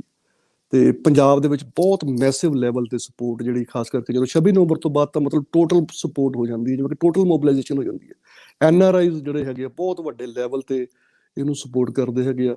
ਈਵਨ ਅਲੀਟ ਜਿਹੜਾ ਪੰਜਾਬ ਦਾ ਹੈਗਾ ਜਿਹਦੇ ਬਾਰੇ ਮਤਲਬ ਨੋਰਮਲੀ ਮੰਨਿਆ ਜਾਂਦਾ ਕਿ ਅਲੀਟ ਜਿਹੜੇ ਹੈਗੇ ਉਹ ਧਰਨਿਆਂ ਤੇ ਵਗੈਰਾ ਤੇ ਨਹੀਂ ਜਾਂਦੇ, ਅਲੀਟ ਵੀ ਮਤਲਬ ਧਰਨਿਆਂ ਤੇ ਆਉਣਾ ਸ਼ੁਰੂ ਹੋ ਜਾਂਦਾ। ਵੱਡੀਆਂ ਗੱਡੀਆਂ ਤੇ ਜਿਹੜੀਆਂ ਉਹਨਾਂ ਦੇ ਉੱਪਰ ਕਿਸਾਨ ਯੂਨੀਅਨ ਦੇ ਜਿਹੜੇ ਝੰਡੇ ਲਗਾਏ ਜਾਂਦੇ ਹੈਗੇ ਆ ਤੇ ਲੋਕ ਸਿੰਘੂ ਤੇ ਫੈਮਿਲੀ ਜਿਹੜੀਆਂ ਹੈਗੀਆਂ ਉੱਥੇ ਪਹੁੰਚਦੇ ਹੈਗੇ ਆ। ਸੋ ਇੱਕ ਤਰ੍ਹਾਂ ਦਾ ਇੱਕ ਪੰਜਾਬ ਦੇ ਵਿੱਚ ਇੱਕ ਆਲਮੋਸਟ ਟੋਟਲ ਜਿਹੜੀ ਮੋਬਿਲਾਈਜੇਸ਼ਨ ਹੈਗੀ ਆ, ਚਾਹੇ ਪੰਜਾਬ 'ਚ ਰਹਿਣ ਵਾਲੇ ਆ ਚਾਹੇ ਪੰਜਾਬ ਤੋਂ ਬਾਹਰ ਆ, ਉਹਨਾਂ ਸਾਰਿਆਂ ਦੇ ਪੰਜਾਬੀਆਂ ਦੇ ਵਿੱਚ ਖਾਸ ਕਰਕੇ ਹੋ ਜਾਂਦਾ।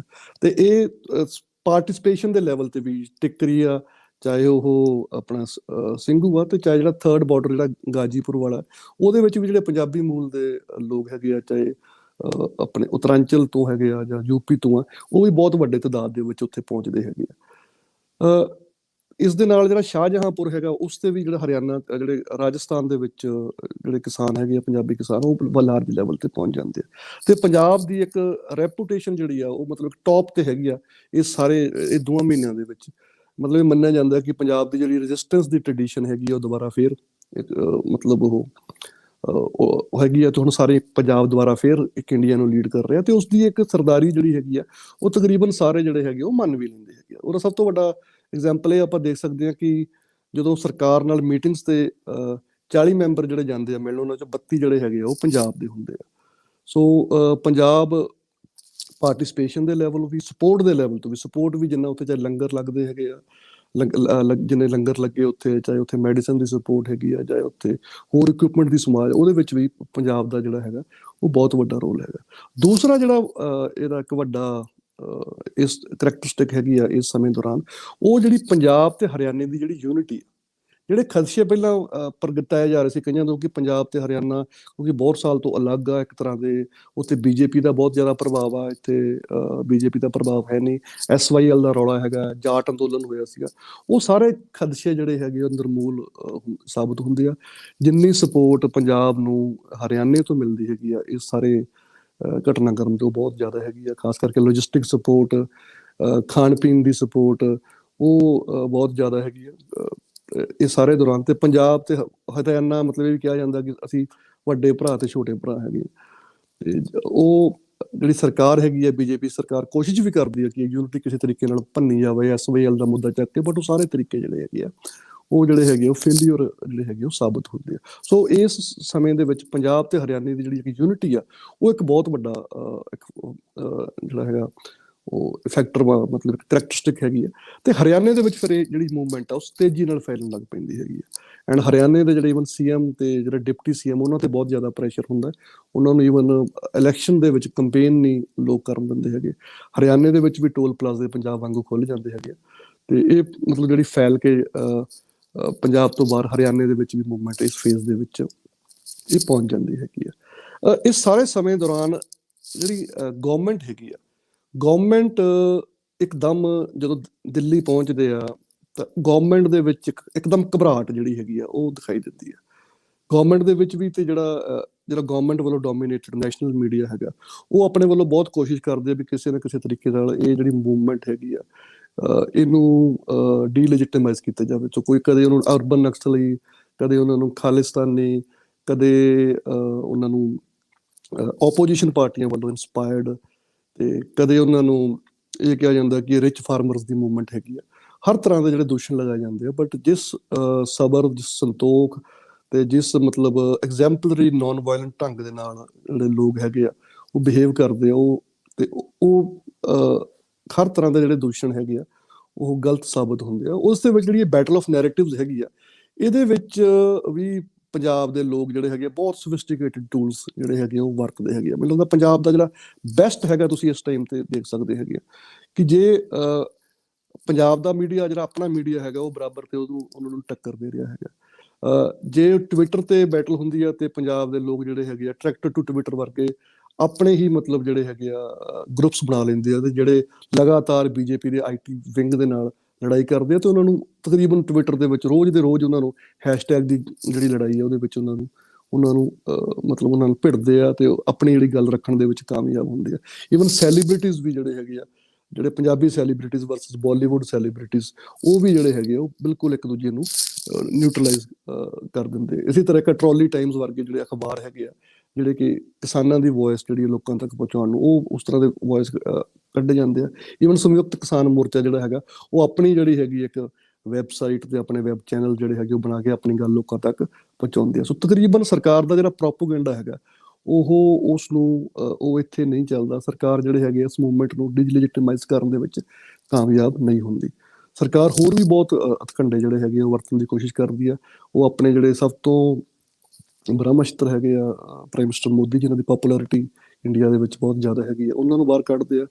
ਉਹ ਕਈ ਜਗ੍ਹਾ ਤੇ ਕਿਸਾਨਾਂ ਨੂੰ ਇਹ ਦੱਸਣ ਦੀ ਕੋਸ਼ਿਸ਼ ਵੀ ਕਰਦੇ ਆ ਕਿ ਜਿਹੜੇ ਇਹ ਕਾਨੂੰਨ ਹੈਗੇ ਕਿਸਾਨਾਂ ਦੇ ਵਾਸਤੇ ਬਹੁਤ ਵਧੀਆ ਹੈਗੇ ਆ, ਕਿਸਾਨਾਂ ਵਾਸਤੇ ਉਹ ਇਹਨਾਂ ਦਿਨਾਂ ਦੇ ਵਿੱਚ ਵੱਡੀ ਜਿਹੜੀ ਮਾਤਰਾ ਹੈਗੀ ਆ ਪੈਸਿਆਂ ਦੀ ਉਹ ਵੀ ਜਿਹੜੀ ਹੈਗੀ ਉਹਨਾਂ ਦੇ ਅਕਾਊਂਟਸ ਦੇ ਵਿੱਚ ਪਾਈ ਜਾਂਦੀ ਆ। ਸਿੱਖਾਂ ਨੂੰ ਅਲੱਗ ਕਰਨ ਵਾਸਤੇ ਗੁਰਦੁਆਰਾ ਰਕਾਬਗੰਜ ਦੇ ਵਿੱਚ ਮੱਥਾ ਟੇਕਣ ਵੀ ਜਾਂਦੇ ਆ।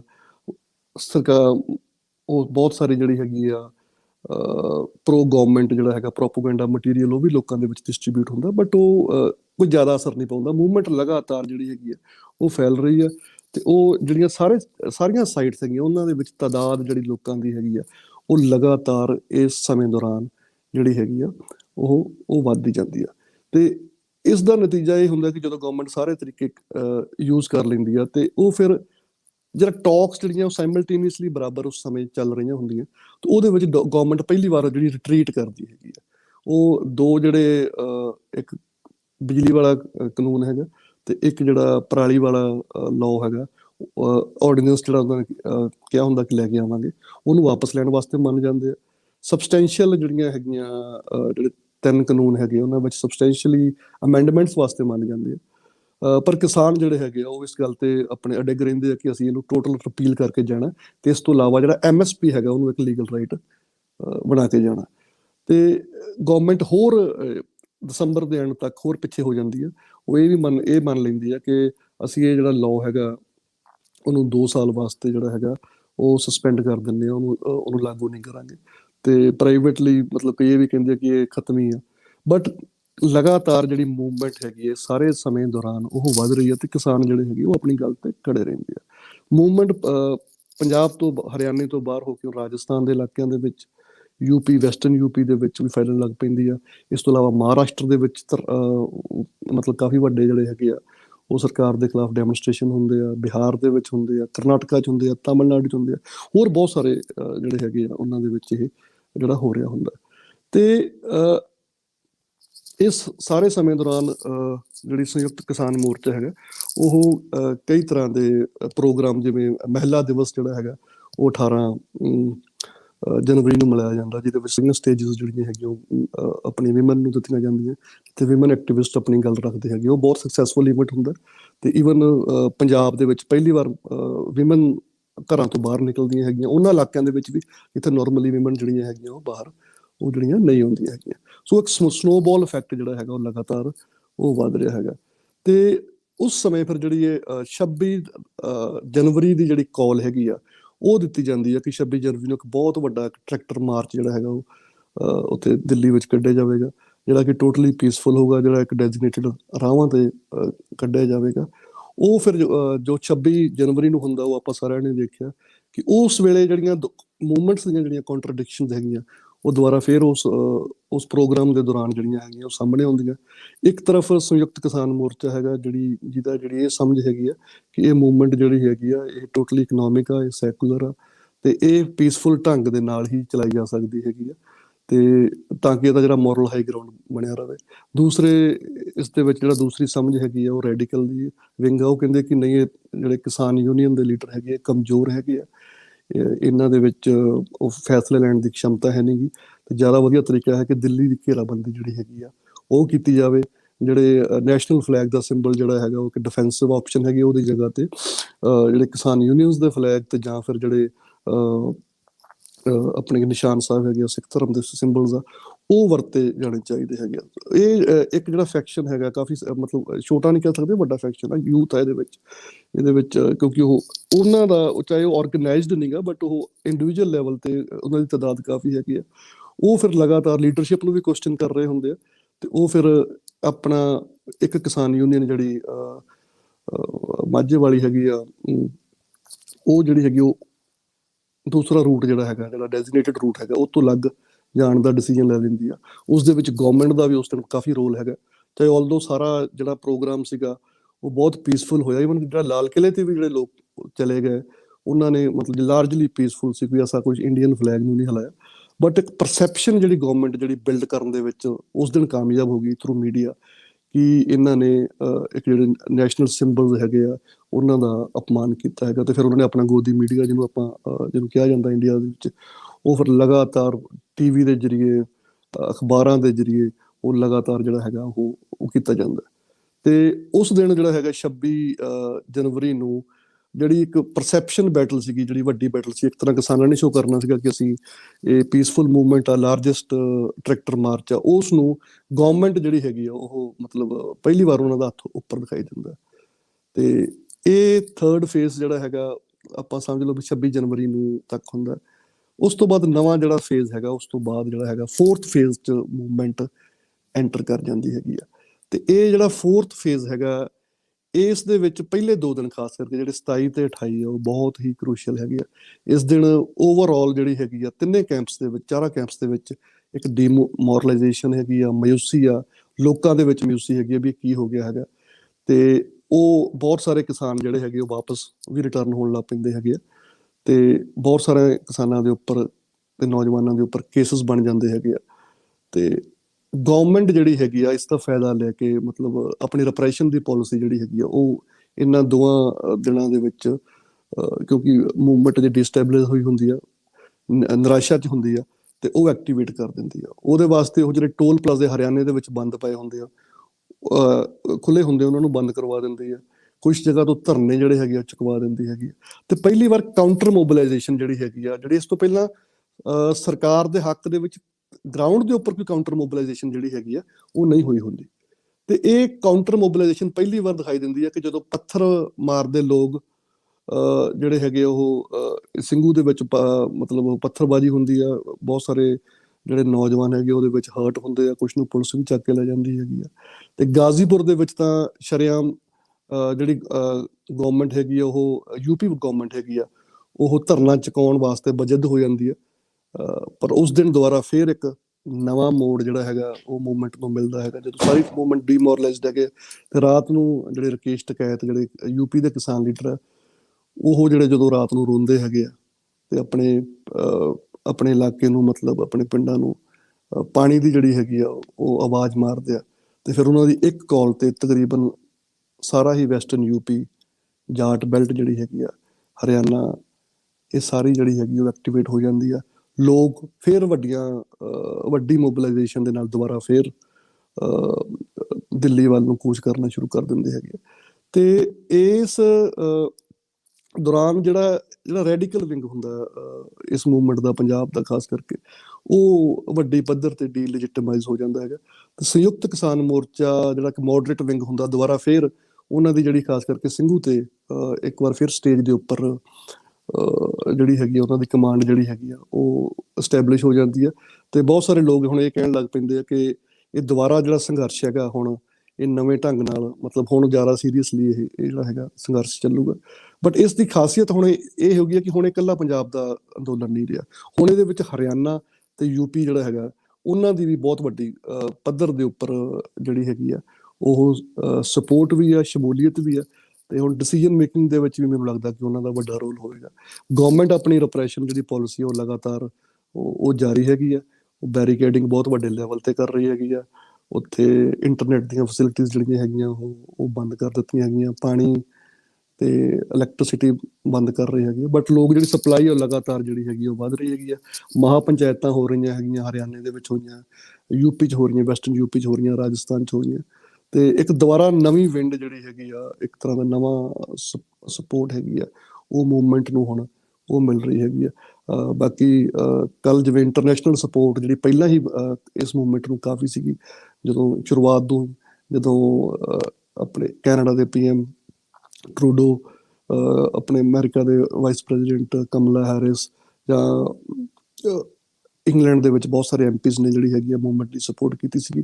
ਤੇ ਹੁਣ ਜਿਹੜੇ ਗਲੋਬਲ ਸੈਲੀਬ੍ਰਿਟੀਜ਼ ਹੈਗੀਆਂ ਜਿਵੇਂ ਰਿਹਾਨਾ ਵਗੈਰਾ ਜਾਂ ਕਲਾਈਮੇਟ ਐਕਟੀਵਿਸਟ ਹੈ, ਉਹਨਾਂ ਦਾ ਜਿਨ੍ਹਾਂ ਦਾ ਬਹੁਤ ਵੱਡਾ ਸੋਸ਼ਲ ਮੀਡੀਆ ਤੇ ਫੋਲੋਇੰਗ ਹੈ, ਵਰਲਡ ਵਾਈਡ ਫੋਲੋਇੰਗ ਹੈਗੀ ਆ, ਉਹਨਾਂ ਨੇ ਵੀ ਮੂਵਮੈਂਟ ਦੇ ਹੱਕ ਦੇ ਵਿੱਚ ਟਵੀਟ ਕਰਨੇ ਸ਼ੁਰੂ ਕਰ ਦਿੱਤੇ। ਤਾਂ ਉਸ ਦੇ ਜਵਾਬ ਦੇ ਵਿੱਚ ਗਵਰਨਮੈਂਟ ਵੀ ਆਪਣੇ ਵੱਲੋਂ ਉਹਨਾਂ ਨੇ ਜਿਹੜੇ ਇੰਡੀਅਨ ਸੈਲੀਬ੍ਰਿਟੀਜ਼ ਆ, ਚਾਹੇ ਫਿਲਮ ਸਟਾਰਸ ਹੈਗੇ ਆ ਜਾਂ ਕ੍ਰਿਕਟਰਸ ਆ, ਉਹਨਾਂ ਦਾ ਜਵਾਬ ਦੇ ਵਿੱਚ ਟਵੀਟ ਕਰਵਾਏ ਹੈਗੇ ਆ। ਦੁਬਾਰਾ ਫੇਰ ਜਿਹੜੀ ਹੈਗੀ ਆ ਜੰਗ ਹੈਗੀ ਆ ਉਹ ਬਦਸਤੂਰ ਜਿਹੜੀ ਹੈਗੀ ਉਹ ਦਿੱਲੀ ਦੇ ਬਾਰਡਰਸ ਤੇ ਜਾਰੀ ਆ। ਤੇ ਅੱਗੇ ਆਪਾਂ ਹੁਣ ਦੇਖਦੇ ਹਾਂ ਕਿਸ ਦਾ ਕੀ ਹੋਵੇਗਾ। ਥੈਂਕ ਯੂ ਜੀ ਸਰ, ਬਹੁਤ ਬਹੁਤ ਸ਼ੁਕਰੀਆ ਤੁਹਾਡੀ ਇਸ ਗੱਲਬਾਤ। ਅਸੀਂ ਫੇਜ਼ ਵਾਈਜ਼ ਸਾਰੇ ਤੁਸੀਂ ਇੱਕ ਪੂਰੀ ਗੱਲਬਾਤ ਸਾਡੇ ਸਾਹਮਣੇ ਆਈ। ਇੱਥੇ ਅਸੀਂ ਇੱਕ ਗੱਲ, ਕਿਉਂਕਿ ਸਾਡਾ ਇਹ ਜਿਹੜਾ ਕਲੱਬ ਹੈ ਯੰਗ ਹਿਸਟੋਰੀਅਨਸ ਦਾ, ਇਹਦੇ ਵਿੱਚ ਅਕਸਰ ਜਿਹੜੀ ਇਹ ਗੱਲਬਾਤ ਹੁੰਦੀ ਰਹਿੰਦੀ ਹੈ। ਔਰ ਮੈਂ ਇਹ ਸਵਾਲ ਹੁਣ ਤੁਹਾਡੇ ਕੋਲ ਵੀ ਪੁੱਛਾਂਗਾ ਕਿ ਜਿਹੜੀ ਕਿਸਾਨਾਂ ਦੀ ਜਿਹੜੀ ਮੂਵਮੈਂਟ ਹੈ, ਉਹਦਾ ਜਿਹੜਾ ਪਿਛੋਕੜ ਹੈ, ਜਿਹੜਾ ਮਾਜ਼ੀ ਹੈ, ਜਿਹਦੇ ਅਸੀਂ ਗੱਲ ਕਰਨੇ ਆ 1907 ਤੋਂ ਲੈ ਕੇ ਤੇ ਔਨਵਰਡ, ਔਰ ਸਾਰੀ ਜਿਹੜੀ ਮੂਵਮੈਂਟ ਸੀ, ਕਿ ਉਸ ਮੋਰਚੇ ਦੇ ਉੱਤੇ ਇਹਨਾਂ ਦੇ ਹਵਾਲੇ ਨਾਲ ਗੱਲਬਾਤ ਹੁੰਦੀ ਹੈ। ਲੋਕ ਜਿਹੜੇ ਅਸੀਂ ਕਹਿੰਦੇ ਸਾਂ ਕਿ ਜਿਹੜੀ ਸਾਡੀ ਯੂਥ ਹੈ ਉਹ ਪੋਲੀਟੀਕਲ ਨਹੀਂ ਹੋਈ, ਔਰ ਉਸ ਤਰ੍ਹਾਂ ਉਹ ਆਪਣੇ ਪਿਛੋਕੜ ਨੂੰ ਨਹੀਂ ਜਾਣਦੀ ਕਿ ਉੱਥੇ ਇਹ ਕਿਤਾਬਾਂ, ਇਹ ਗੱਲਾਂ ਬਾਤਾਂ ਹੁੰਦੀਆਂ ਨੇ, ਲੋਕ ਇਸ ਹਵਾਲੇ ਨਾਲ ਗੱਲ ਕਰਦੇ ਨੇ। ਹਾਂਜੀ ਤੋਹਿਤ ਜੀ, ਬਿਲਕੁਲ। ਇਨਫੈਕਟ ਜਿਹੜੀ 1907 ਦੀ, ਜਿਵੇਂ ਫੋਰ ਐਗਜ਼ਾਮਪਲ ਮੈਂ 1907 ਵਾਲਾ ਜਿਹੜਾ ਪਗੜੀ ਸੰਭਾਲ ਜੱਟਾਂ ਵਾਲੀ ਮੂਵਮੈਂਟ ਸੀਗੀ, ਜਿਹੜੀ ਸਿਰਫ ਹੁਣ ਹਿਸਟਰੀ ਦੇ ਵਿੱਚ ਕੁਛ ਲੋਕ ਹੀ ਪੜ੍ਹਦੇ ਸੀਗੇ, ਉਹ ਦੁਬਾਰਾ ਫਿਰ ਬਹੁਤ ਵੱਡੇ ਲੈਵਲ ਤੇ ਰਿਵਾਈਵ ਹੋਈ ਹੈ। ਉੱਥੇ ਮਤਲਬ ਅਜੀਤ ਸਿੰਘ, ਚਾਚਾ ਅਜੀਤ ਸਿੰਘ ਦੇ ਨਾਮ ਤੇ ਨਗਰ ਵੀ ਵਸਾਇਆ ਗਿਆ ਹੈਗਾ। ਉਸ ਮੂਵਮੈਂਟ ਦੀ ਗੱਲ ਵੀ ਹੁੰਦੀ ਆ। ਉਸ ਇਨਫੈਕਟ ਪਗੜੀ ਸੰਭਾਲ ਜੱਟਾ ਦੇ ਨਾਂ ਤੇ ਇੱਕ ਆਰਗੇਨਾਈਜੇਸ਼ਨ ਵੀ ਆ, ਜਿਨ੍ਹਾਂ ਦੇ ਬੈਚਸ ਦੇ ਉੱਪਰ ਅਜੀਤ ਸਿੰਘ ਹੁਣਾਂ ਦੀ ਫੋਟੋਗ੍ਰਾਫ ਲੱਗੀ ਹੈਗੀ ਆ। ਤੇ ਉਹ ਡੈਫੀਨੇਟਲੀ ਮਤਲਬ ਪੁਰਾਣੀਆਂ ਮੂਵਮੈਂਟਸ ਆ। ਜਿਵੇਂ ਛੋਟੂ ਰਾਮ ਦਾ ਨਾਮ ਇੱਕ ਤਰ੍ਹਾਂ ਦਾ ਲੋਕ ਭੁੱਲ ਚੁੱਕੇ ਸੀਗੇ, ਉਹਨਾਂ ਦਾ ਇੱਕ ਬਹੁਤ ਵੱਡਾ ਰੋਲ ਹੈਗਾ ਪੰਜਾਬ ਦੀ ਕਿਸਾਨੀ ਦੀ ਸਪੋਰਟ ਦੇ ਵਿੱਚ। ਚੌਧਰੀ ਛੋਟੂ ਰਾਮ ਦਾ ਨਾਮ ਜਿਹੜਾ ਆਉਂਦਾ ਹੈਗਾ। ਸੋ ਮਾਜ਼ੀ ਦੇ ਵਿੱਚ ਜਿਹੜੀਆਂ ਹੈਗੀਆਂ ਮੂਵਮੈਂਟਸ ਹੈਗੀਆਂ, ਡੈਫੀਨੇਟਲੀ ਲੋਕ ਉਹਨਾਂ ਨੂੰ ਹੁਣ ਜ਼ਿਆਦਾ ਮਤਲਬ ਨਵੇਂ ਢੰਗ ਦੇ ਨਾਲ ਦੇਖਦੇ ਹੈਗੇ। ਬਹੁਤ ਸਾਰੇ ਜਿਹੜੇ ਫਾਰਮਰ ਲੀਡਰ ਸੀਗੇ, ਜਿਹੜੇ ਸਿਰਫ ਕੁਝ ਆਰਗੇਨਾਈਜੇਸ਼ਨਸ ਦੇ ਹੀ ਲੀਡਰ ਸੀਗੇ, ਉਹਨਾਂ ਦੇ ਨਾਮ ਜਿਵੇਂ ਸਾਧੂ ਸਿੰਘ ਤਖਤੂਪੁਰਾ ਵਗੈਰਾ, ਉਹਨਾਂ ਦੇ ਨਾਮ ਜਿਹੜੇ ਹੈਗੇ ਹੁਣ ਲੋਕਾਂ ਦੀ ਜ਼ੁਬਾਨ ਦੇ ਉੱਪਰ ਚੜੇ ਹੋਏ ਹੈਗੇ ਆ। ਸੋ ਡੈਫੀਨੇਟਲੀ ਜਿਹੜੇ ਕਿਸਾਨੀ ਦੇ ਨਾਲ ਜਿਹੜੇ ਪੁਰਾਣੀ ਹਿਸਟਰੀ ਹੈਗੀ ਆ, ਪੁਰਾਣੇ ਸਿੰਬਲਸ ਹੈਗੇ ਆ, ਪੁਰਾਣੇ ਨਾਂ ਹੈਗੇ ਆ, ਉਹਦੀ ਜਿਹੜੀ ਹੈਗੀ ਆ ਉਹ ਗੱਲ ਜਿਹੜੀ ਹੈਗੀ ਉੱਥੇ ਵੀ ਹੁੰਦੀ ਆ। ਤੇ ਮਤਲਬ ਸੋਸ਼ਲ ਮੀਡੀਆ ਦੇ ਜ਼ਰੀਏ ਵੀ ਉਹ ਸਪੀਚਸ ਦੇ ਜ਼ਰੀਏ ਜਿਹੜੀ ਹੈਗੀ ਉਹ ਲਗਾਤਾਰ ਹੋ ਰਹੀ ਹੈਗੀ। ਜੀ, ਇੱਥੇ ਦਿਲਜੀਤ ਅੰਮੀ ਹੋਰਾਂ ਨੇ ਵੀ ਸਵਾਲ ਕੀਤਾ ਹੈ ਤੇ ਮੈਂ ਉਸ ਸਵਾਲ ਨੂੰ ਥੋੜਾ ਜਿਹਾ ਮਜ਼ੀਦ ਮੋਡੀਫਾਈ ਕਰਾਂਗਾ ਤੇ ਉਹਦੇ ਤੇ ਗੱਲਬਾਤ ਵਾਸਤੇ ਕਿ ਜਿਸ ਤਰ੍ਹਾਂ ਮਜ਼ਦੂਰ ਤੇ ਕਿਸਾਨਾਂ ਦੀ ਜਿਹੜੀ ਏਕਤਾ ਦੀ ਗੱਲ ਹੋਈ ਇਹਨਾਂ ਦਿਨਾਂ ਦੇ ਵਿੱਚ, ਜਿਵੇਂ ਵੱਧ ਕੇ ਹੋਈ, ਇਸ ਤੋਂ ਪਹਿਲਾਂ ਅਸੀਂ ਵੇਖਦੇ ਹਾਂ ਕਿ ਕਿਰਤੀ ਕਿਸਾਨ ਪਾਰਟੀ ਦੀ ਗੱਲ ਹੋਈ ਤੇ ਕਾਫੀ ਅਰਸਾ ਜਿਹੜਾ ਕਹਿੰਦੇ ਅਸੀਂ ਕਿ ਬਹੁਤ ਵੱਡਾ ਜਿਹੜਾ ਟਾਈਮ ਸੀ, ਜਿਹੜਾ ਅਸੀਂ ਕਹਿ ਸਕਦੇ ਕਿ 1935-40 ਤੋਂ ਲੈ ਕੇ ਤੇ ਅੱਜ ਤੀਕਰ ਜਿਹੜਾ ਵਿੱਚ ਇੱਕ ਗੈਪ ਨਜ਼ਰ ਆਉਂਦਾ ਕਿ ਮਜ਼ਦੂਰਾਂ ਔਰ ਕਿਸਾਨਾਂ ਦੇ ਦਰਮਿਆਨ ਕੋਈ ਸਾਂਝ ਨਜ਼ਰ ਨਹੀਂ ਆਉਂਦੀ। ਤੇ ਕੀ ਇਸ ਮੋਰਚੇ ਦੇ ਉੱਤੇ ਉਸ ਪੂਰੀ ਜਿਹੜਾ ਅਸੀਂ ਕਹਿੰਦੇ ਕਿ ਗੈਪ ਹੈ, ਕੀ ਉਹਦੇ ਚ ਬ੍ਰਿਜ ਬਣਦਾ ਨਜ਼ਰ ਆਉਂਦਾ ਕਿ ਜਿਹੜੀ ਮਜ਼ਦੂਰ ਕਿਸਾਨ ਏਕਤਾ ਸੀ ਉਹ ਅੱਜ ਵੀ ਉਸ ਤਰ੍ਹਾਂ ਹੀ ਹੈ ਜਿੱਦਾਂ ਅਸੀਂ ਪਹਿਲੋਂ ਅਸੀਂ ਕਿਤਾਬਾਂ 'ਚ ਜਾਂ ਮੁਖਤਲਿਫ ਹੋਰ ਗੱਲਬਾਤ ਕਰਨ ਵਾਲੇ ਇੰਟਰਵਿਊ ਰਾਹੀਂ ਸੁਣਦੇ ਸਾਂ ਕਿ ਇੱਕ ਮਜ਼ਦੂਰ ਕਿਸਾਨ ਏਕਤਾ ਸੀ? ਇਹਦੇ ਵਿੱਚ ਤੋਹਿਦ ਜੀ ਜਿਹੜੀਆਂ ਅਸਲ ਦੇ ਵਿੱਚ ਜਿਹੜੀ BKU ਜਿਹੜੀਆਂ ਬਣੀਆਂ ਹੈਗੀਆਂ ਆਫਟਰ ਗ੍ਰੀਨ ਰੈਵੋਲੂਸ਼ਨ, ਜਿਹੜੀਆਂ ਜ਼ਿਆਦਾਤਰ ਸੋਸ਼ਲ ਮੂਵਮੈਂਟਸ ਜਿਹੜੀਆਂ ਇਹ ਆਈ ਹੈਗੀ ਆ, ਇਹ ਜ਼ਿਆਦਾ ਮੇਨਲੀ ਇਹ ਕਿਸਾਨਾਂ ਦੀ ਹੀ ਰਹੀ ਹੈਗੀ ਹੈ। ਕਿਸਾਨੀ ਜਿਹੜੀ ਹੈਗੀ ਉਹ ਟੋਟਲੀ ਰਿਪਰੈਜ਼ੈਂਟੇਸ਼ਨ ਉਹਦੀ ਹੈਗੀ ਆ।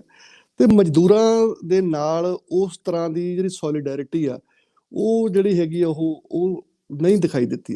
ਮਤਲਬ ਇਸ ਮੂਵਮੈਂਟ ਦੇ ਵਿੱਚ ਡੈਫੀਨੇਟਲੀ ਅੱਗੇ ਨਾਲੋਂ ਕੁਝ ਜਿਹੜੀਆਂ ਹੈਗੀਆਂ ਉਹ ਚੇਂਜਸ ਆ ਰਹੀਆਂ ਹੈਗੀਆਂ। ਮਜ਼ਦੂਰਾਂ ਦੀਆਂ ਜਥੇਬੰਦੀਆਂ ਜਿਹੜੀਆਂ ਹੈਗੀਆਂ ਉਹ ਆਪਣੀ ਸਪੋਰਟ ਦੇ ਰਹੀਆਂ ਹੈਗੀਆਂ। ਈਵਨ ਪਿੰਡਾਂ ਦੇ ਲੈਵਲ ਤੇ ਕੁਝ ਸਪੋਰਟ ਜਿਹੜੀ ਹੈਗੀ ਆ ਲੋਕ ਜਿਹੜੇ ਹੈਗੇ ਆ ਮਜ਼ਦੂਰ ਦੇ ਰਹੇ ਆ। ਬਟ ਜੇ ਆਪਾਂ ਨੂੰ ਕਹੀਏ ਕਿ ਬਹੁਤ ਵੱਡੇ ਲੈਵਲ ਤੇ ਕਿਸਾਨ ਤੇ ਮਜ਼ਦੂਰ ਇਕੱਠਾ ਹੋਇਆ, ਉਹ ਮੈਨੂੰ ਅਜੇ ਨਹੀਂ ਦਿਖਾਈ ਦੇ ਰਿਹਾ ਹੈਗਾ। ਅਜੇ ਵੀ ਜਿਹੜੇ ਮਜ਼ਦੂਰ ਹੈਗੇ ਆ ਉਹ ਕਿਸੇ ਨਾ ਕਿਸੇ ਤਰੀਕੇ ਦੇ ਨਾਲ ਮਤਲਬ ਅਜੇ ਉਹ ਇਸ ਮੂਵਮੈਂਟ ਤੋਂ ਨਹੀਂ ਜਾ ਰਹੇ। ਚਾਹੇ ਉਹਨਾਂ ਨੂੰ ਇਹ ਲੱਗ ਰਿਹਾ ਕਿ ਸਾਨੂੰ ਸਾਡੇ ਉਸ ਤਰੀਕੇ ਦੇ ਨਾਲ ਸਾਨੂੰ ਡਿਗਨਿਟੀ ਸਾਨੂੰ ਨਹੀਂ ਸਪੋਰਟ ਨਹੀਂ ਮਿਲੇਗੀ, ਜਾਂ ਕੁਝ ਹੋਰ ਕਾਰਨ ਵੀ ਹੋ ਸਕਦੇ ਆ ਜਿਨ੍ਹਾਂ ਦੇ ਵਿੱਚ, ਜਿਵੇਂ ਜਿਹੜਾ ਫਾਰਮਰ ਹੈਗਾ ਉਹ ਤਾਂ ਕਾਫੀ ਅਰਸੇ ਤੱਕ ਉੱਥੇ ਜਾ ਸਕਦਾ ਦਿੱਲੀ, ਬਟ ਮਜ਼ਦੂਰ ਜਿਹੜਾ ਹੈਗਾ ਉਹ ਆਪਣੀ ਦਿਹਾੜੀ ਛੱਡ ਕੇ ਉਹਦੇ ਜਾਣ ਵਾਸਤੇ ਥੋੜਾ ਜਿਹਾ ਮੁਸ਼ਕਲ ਹੋ ਜਾਊਗਾ। ਬਟ ਕਿਸਾਨ ਜਿਹੜੀਆਂ ਕੁਝ ਮਜ਼ਦੂਰ ਜਥੇਬੰਦੀਆਂ ਹੈਗੀਆਂ, ਜਿਵੇਂ ਜ਼ਮੀਨ ਪ੍ਰਾਪਤੀ ਸੰਘਰਸ਼ ਕਮੇਟੀ ਹੈਗੀ ਆ, ਹੋਰ ਇੱਕ ਦੋ ਹੋਰ ਜਿਹੜੀਆਂ ਹੈਗੀਆਂ ਯੂਨੀਅਨਸ ਹੈਗੀਆਂ, ਉਹਨਾਂ ਨੇ ਸਪੋਰਟ ਕੀਤੀ ਹੈਗੀ। ਉਹ ਬਕਾਇਦਾ ਉਹਨਾਂ ਦੇ ਡੈਲੀਗੇਸ਼ਨ ਗਏ ਵੀ ਹੈਗੇ ਆ।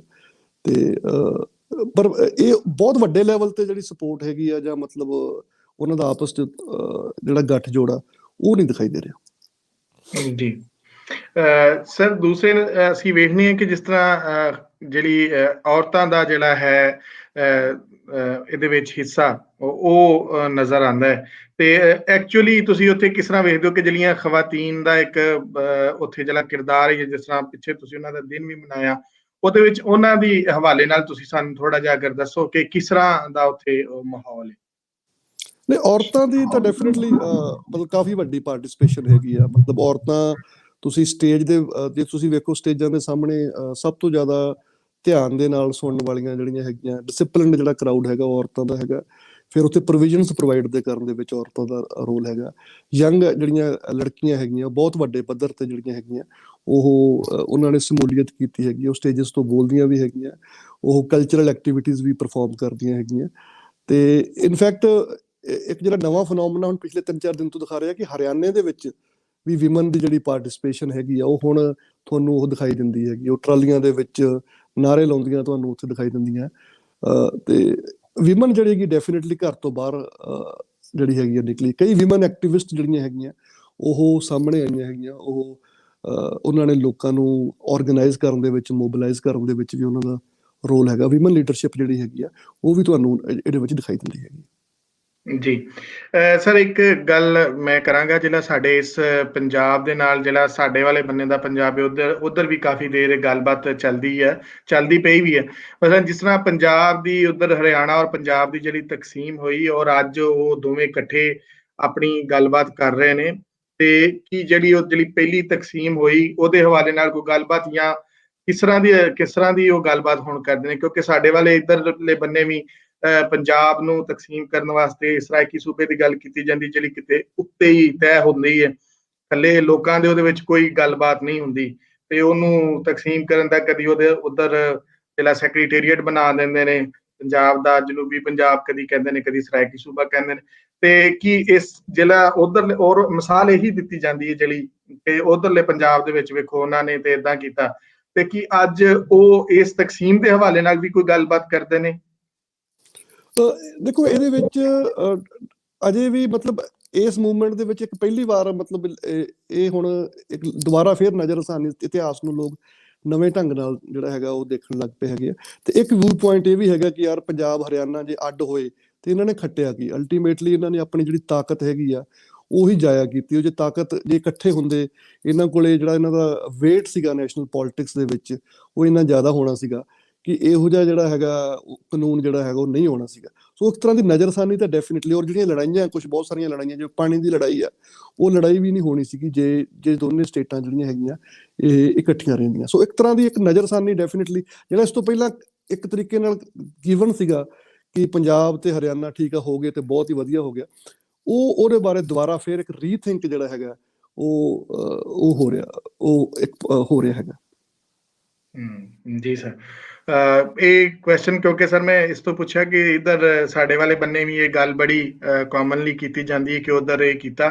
ਬਹੁਤ ਸਾਰੇ ਸਾਡੇ ਇੱਥੇ ਦੇ ਜਿਹੜੇ ਲੋਕ ਨੇ ਉਹਨਾਂ ਨੇ ਤਹਿਰੀਰਾਂ ਵੀ, ਉਹਨਾਂ ਦੀਆਂ ਰਾਈਟਿੰਗਸ ਵੀ ਹੈ ਨੇ ਕਿ ਪੰਜਾਬ ਦੀ ਬਾਰ-ਬਾਰ ਤਕਸੀਮ ਦਾ ਜਿਹੜਾ ਸਿਲਸਿਲਾ ਜਾਰੀ ਹੈ, ਉਹਦੇ ਵਿੱਚ ਅਗਲਾ ਸਟੈਪ ਇਸ ਪੰਜਾਬ ਨੂੰ ਤਕਸੀਮ ਕਰਨ ਦਾ ਸੀ। ਇਸ ਕਰਕੇ ਮੈਂ ਇਹ ਗੱਲ ਪੁੱਛੀ। ਤੇ ਮੈਂ ਆਖਰੀ ਜਿਹੜਾ ਹੈ ਉਹ ਸਵਾਲ ਇਹ ਪੁੱਛਣਾ ਚਾਹੁੰਦਾ ਵਾਂ ਕਿ ਜਿਹੜੀ ਹੁਣ ਇੱਕ ਦੁਬਾਰਾ ਜਿਹੜਾ ਇੱਕ ਫੇਜ਼ ਸ਼ੁਰੂ ਹੋਇਆ, ਮੈਂ ਸਮਝਦਾ ਕਿ ਅਸੀਂ ਪਿਛਲੇ ਫੇਜ਼ ਨੂੰ ਕਾਫੀ ਹੱਦ ਤੱਕ ਕਵਰ ਕੀਤਾ, ਕਿਉਂਕਿ ਅਸੀਂ ਕੋਈ ਉਸ ਤਰ੍ਹਾਂ ਦੇ ਤਰੀਕੇ ਨਾਲ ਤੇ ਨਹੀਂ ਕਰਦੇ ਜਿੱਦਾਂ ਜਰਨਲਿਸਟ ਕਰਦੇ ਨੇ। ਸਾਡਾ ਤੇ ਇੱਕ ਹਿਸਟੋਰੀਅਨਸ ਦਾ ਕਲੱਬ ਹੈ, ਅਸੀਂ ਹਿਸਟੋਰੀਕਲੀ ਚੀਜ਼ਾਂ ਨੂੰ ਵੇਖਦੇ ਆ ਰਹੇ ਹਾਂ, ਸਟੂਡੈਂਟ ਯੂਨੀਅਨ ਤੋਂ ਔਨਵਰਡ ਅੱਗੇ ਸਾਰਾ ਦਾ ਸਾਰਾ ਅਸੀਂ ਵੇਖਿਆ। ਤੇ ਇਹ ਉਸ ਫੇਜ਼ ਦੇ ਦੌਰਾਨ ਅਸੀਂ ਸਮਝਦੇ ਕਿ ਜਿਸ ਟਾਈਮ ਰੈਲੀ ਵੀ ਹੋਈ, ਕੁਝ ਮਾਮਲਾਤ ਖਰਾਬ ਵੀ ਹੋਏ, ਕੋਈ ਗਲਤੀਆਂ ਵੀ ਹੋਈਆਂ। ਉਸ ਤੋਂ ਬਾਅਦ ਜਦੋਂ ਹੁਣ ਦੁਬਾਰਾ ਇਕੱਠੇ ਹੋਏ ਨੇ ਲੋਕ, ਤੇ ਕੀ ਹੁਣ ਅੱਗੇ ਕਿਸ ਤਰ੍ਹਾਂ ਚਲਾਣਗੇ ਇਹਨੂੰ, ਜਾਂ ਅਸੀਂ ਸਮਝਦੇ ਕਿ ਕੀ ਦੁਬਾਰਾ ਇਹ ਫਿਰ ਉਸ ਦਾ ਮੋਮੈਂਟਮ ਫੜ ਸਕੇਗੀ? ਤੋਹੀਦ ਜੀ, ਜਦੋਂ 26 ਨੂੰ ਜਦੋਂ ਹੋਇਆ ਉਹ ਸਾਰਾ ਐਪੀਸੋਡ ਹੋਇਆ, ਤੇ ਇੱਕ ਵਾਰ ਇਹ ਲੱਗਿਆ ਕਿ ਮੂਵਮੈਂਟ ਨੂੰ ਵੱਡਾ ਸੈਟਬੈਕ ਲੱਗਿਆ ਹੈਗਾ ਤੇ ਇਹਨੂੰ ਸ਼ਾਇਦ ਰਿਕਵਰ ਕਰਨ ਨੂੰ ਕਾਫੀ ਟਾਈਮ ਲੱਗ ਜਾਏਗਾ। ਬਟ ਜਿਸ ਤਰੀਕੇ ਦੇ ਨਾਲ ਇੱਕਦਮ ਮਤਲਬ ਟਿਕਾਇਤ ਵਾਲੇ ਐਪੀਸੋਡ ਤੋਂ ਬਾਅਦ ਜਿਹੜੀ ਨਵੀਂ ਜਿਹੜੀ ਸਪੋਰਟ ਹੈਗੀ ਆ ਉਹ ਬਹੁਤ ਵੱਡੇ ਲੈਵਲ ਤੇ ਹੋ ਰਹੀ ਹੈਗੀ ਆ, ਤੇ ਉਹਦੇ ਨਾਲ ਮੈਨੂੰ ਲੱਗਦਾ ਹੈ ਕਿ ਆਲਮੋਸਟ ਉਹ ਰਿਕਵਰ ਹੋ ਚੁੱਕਿਆ ਹੈਗਾ। ਜੇ ਆਪਾਂ ਸਪੋਰਟ ਦੇ ਲੈਵਲ ਤੋਂ, ਇੱਕ ਤਾਂ ਹੁੰਦਾ ਸਪੋਰਟ ਲੋਕਾਂ ਦੇ ਹਿਸਾਬ ਨਾਲ, ਦੂਸਰਾ ਕੌਨਫੀਡੈਂਸ ਦੇ ਲੈਵਲ ਤੋਂ, ਤੇ ਉਹ ਕੌਨਫੀਡੈਂਸ ਵੀ ਹੈ ਜਿਹੜਾ ਹੈਗਾ ਲੋਕਾਂ ਦੇ ਵਿੱਚ, ਜਿਹੜਾ ਹੈਗਾ ਉਹ ਜੋਸ਼ ਹੈਗਾ ਉਹ ਦੁਬਾਰਾ ਫੇਰ, ਕਿਉਂਕਿ ਅਸੀਂ ਮੈਂ ਪ੍ਰੋਫੈਸਰ ਜਸਬੀਰ, ਦਲਜੀਤ ਭਾਜੀ ਹੋਣੀ, ਅਸੀਂ ਤਿੰਨੇ ਇਮੀਡੀਏਟਲੀ ਬਾਅਦ ਜਾ ਕੇ ਆਏ ਸੀਗੇ, ਤੇ ਸਾਨੂੰ ਤਾਂ ਮਤਲਬ ਇਹੀ ਲੱਗਿਆ ਕਿ ਦੁਬਾਰਾ ਫੇਰ ਲੋਕਾਂ ਦੇ ਵਿੱਚ ਉਹੀ ਕੌਨਫੀਡੈਂਸ ਜਿਹੜਾ ਹੈਗਾ ਵੀ ਉਹ ਲੜਨ ਦਾ ਜਜ਼ਬਾ ਜਿਹੜਾ ਹੈਗਾ, ਉਹਨੂੰ ਲੜਾਈ ਨੂੰ ਕੰਟੀਨਿਊ ਰੱਖਣ ਦਾ, ਉਹ ਉਨਾ ਹੀ ਹੈਗਾ, ਸਗੋਂ ਜ਼ਿਆਦਾ ਹੋ ਗਿਆ। ਤੇ ਉਹਦੇ ਨਾਲ ਸਗੋਂ ਬਹੁਤ ਸਾਰੇ ਲੋਕ ਕਹਿ ਰਹੇ ਸੀ ਕਿ ਠੀਕ ਹੈਗਾ ਕਿ ਇਹਦੇ ਵਿੱਚ ਜਿਹੜੇ ਕੁਝ ਅਨਸਰ ਇਸ ਤਰ੍ਹਾਂ ਦੇ ਵੜ ਗਏ ਸੀਗੇ ਕਿ ਜਿਹੜੇ ਮੂਵਮੈਂਟ ਨੂੰ ਖਰਾਬ ਕਰਦੇ ਸੀਗੇ, ਚਲੋ ਵਧੀਆ ਹੋਇਆ ਕਿ ਹੁਣ ਉਹ ਇਹਦੇ ਵਿੱਚੋਂ ਬਾਹਰ ਨਿਕਲ ਗਏ ਹੈਗੇ ਆ।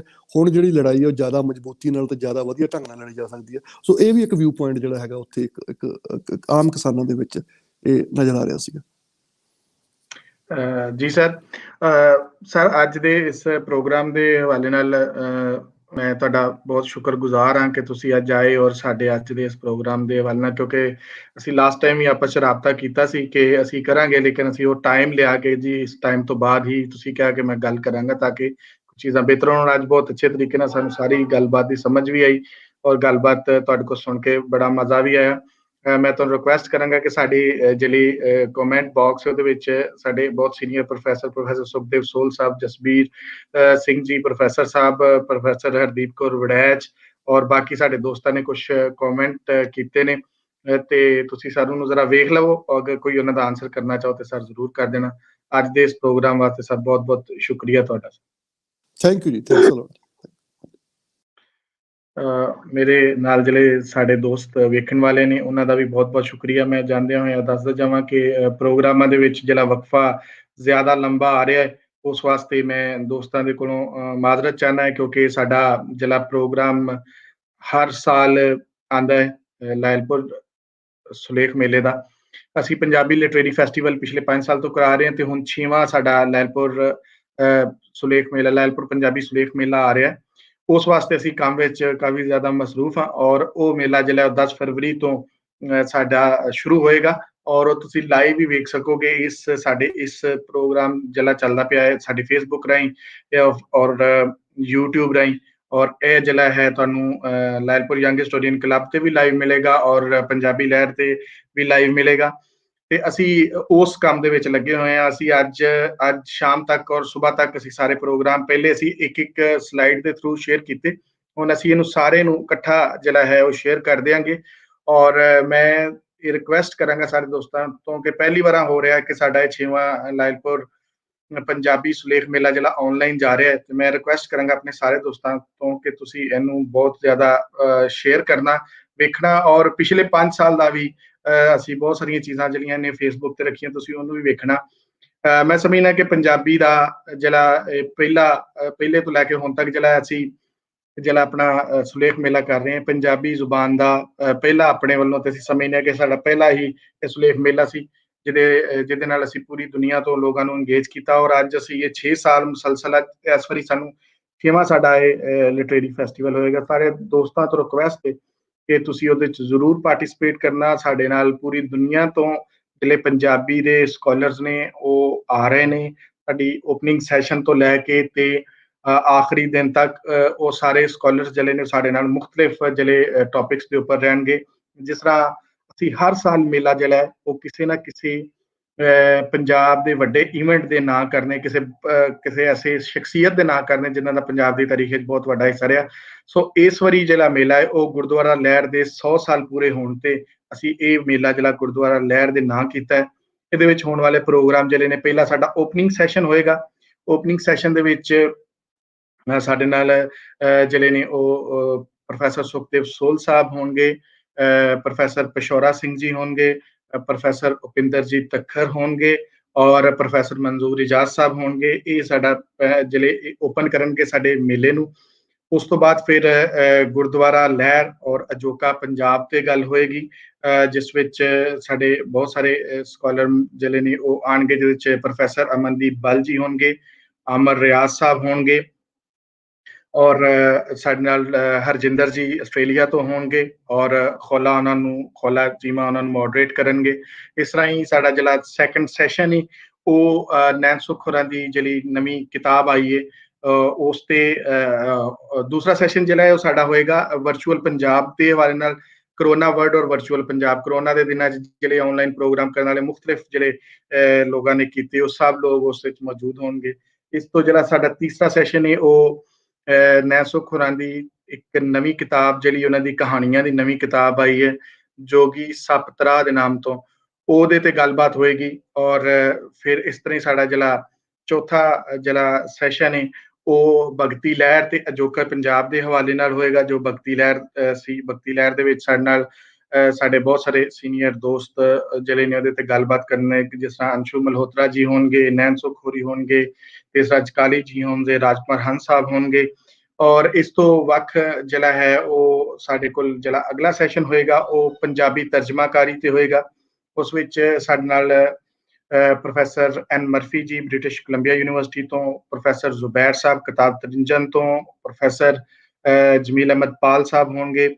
ਸੋ ਇਸ ਤਰ੍ਹਾਂ ਇਹ ਸਾਡੇ ਸਾਰੇ ਸੈਸ਼ਨ ਜਿਹੜੇ ਨੇ ਅਸੀਂ ਉਹਨਾਂ ਨੂੰ ਗੁਰਮੁਖੀ 'ਚ, ਸ਼ਾਹਮੁਖੀ 'ਚ, ਦੋਨਾਂ 'ਚ ਲਿਖ ਕੇ ਅਸੀਂ ਆਪਣੀ ਸਾਈਟ ਦੇ ਥਰੂ ਸ਼ੇਅਰ ਕਰ ਦਿੱਤਾ ਹੋਇਆ। ਤੁਹਾਨੂੰ ਰਿਕੁਐਸਟ ਇਹ ਕਰਾਂਗਾ ਕਿ ਤੁਸੀਂ ਉਹਨਾਂ ਸਲਾਈਡ ਨੂੰ ਵੱਧ ਤੋਂ ਵੱਧ ਸ਼ੇਅਰ ਕਰੋ, ਕਿਉਂਕਿ ਸਾਡੇ ਇਸ ਪੈਨਲ ਦੇ ਉੱਪਰ ਬਹੁਤ ਸਾਰੇ ਜਿਹੜੇ ਅਸਾਤਜ਼ਾ ਨੇ, ਟੀਚਰਸ ਨੇ। ਮੈਂ ਉਹਨਾਂ ਨੂੰ ਰਿਕੁਐਸਟ ਕਰਾਂਗਾ ਕਿ ਕਮ ਅਜ਼ ਕਮ ਹਿਸਟਰੀ ਔਰ ਲਿਟਰੇਚਰ ਦੇ ਸਾਰੇ ਸਟੂਡੈਂਟ ਜਿਹੜੇ ਨੇ ਉਹਨਾਂ ਤੱਕ ਇਹ ਗੱਲ ਪਹੁੰਚਣੀ ਚਾਹੀਦੀ ਹੈ ਕਿ ਅਗਰ ਸਾਨੂੰ ਮੌਕਾ ਮਿਲਿਆ, ਪਿਛਲੇ 5 ਸਾਲ ਤੋਂ ਅਸੀਂ ਉਹਨੂੰ ਕਰ ਰਹੇ ਹਾਂ ਔਰ ਇਸ ਵਾਰੀ ਸਾਨੂੰ ਅਗਰ ਮੌਕਾ ਮਿਲਿਆ ਕਿ ਅਸੀਂ ਉਹਨੂੰ ਆਨਲਾਈਨ ਕਰੀਏ ਔਰ ਪੂਰੀ ਦੁਨੀਆ 'ਚ ਬੈਠੇ ਲੋਕ ਉਹਨੂੰ ਵੇਖ ਸਕਣ। ਸੋ ਮੈਂ ਚਾਹਾਂਗਾ ਕਿ ਸਾਡੇ ਸਾਰੇ ਜਿਹੜੇ ਤਾਲਿਬ ਇਲਮ ਨੇ, ਜਿਹੜੇ ਸਟੂਡੈਂਟਸ ਨੇ, ਪੜ੍ਹਾਰ ਨੇ, ਉਹ ਸਾਰੇ ਵਿਦਿਆਰਥੀ ਜਿਹੜੇ ਨੇ ਉਹਨੂੰ ਵੇਖਣ ਔਰ ਉਹਦੇ ਤੇ ਆਪਣੀ ਜਿਹੜੀ ਹੈ ਉਹ ਗੱਲਬਾਤ ਰੱਖਣ। ਸੋ ਇਹ ਮੇਲਾ 6 ਦਿਨ ਚੱਲੇਗਾ, 10 ਫਰਵਰੀ ਤੋਂ ਲੈ ਕੇ 16 ਫਰਵਰੀ ਤੱਕ। ਰੋਜ਼ ਇੱਕ ਜਿਹੜਾ ਹੈ ਉਹ ਸੈਸ਼ਨ ਹੋਇਆ ਕਰੇਗਾ। ਤੁਹਾਡੇ ਦੋਸਤਾਂ ਦੀ ਜਿਹੜੀ ਹੈ ਨਾ ਉਹ ਸਾਥ ਚਾਹੀਦਾ ਹੋਏਗਾ, ਸਭ ਤੋਂ ਵੱਧ ਕੇ ਤੁਹਾਡੇ ਦੋਸਤਾਂ ਦਾ ਹੌਸਲਾ ਚਾਹੀਦਾ ਹੋਏਗਾ, ਜਿਹੜਾ ਤੁਸੀਂ ਸਾਡੇ ਨਾਲ ਸ਼ੇਅਰ ਕਰੋਗੇ ਤੇ ਅਸੀਂ ਇਹਨੂੰ ਜਿਹੜਾ ਹੈ ਉਹ ਚਲਾ ਕੇ ਰੱਖਾਂਗੇ। ਇਸ ਦੇ ਨਾਲ ਹੀ ਸਾਰੇ ਦੋਸਤਾਂ ਦਾ ਬਹੁਤ ਬਹੁਤ ਸ਼ੁਕਰੀਆ। ਮਿਲਨੇ ਅਗਲੇ ਪ੍ਰੋਗਰਾਮ ਦੇ ਨਾਲ। ਰੱਬ ਰਾਖਾ।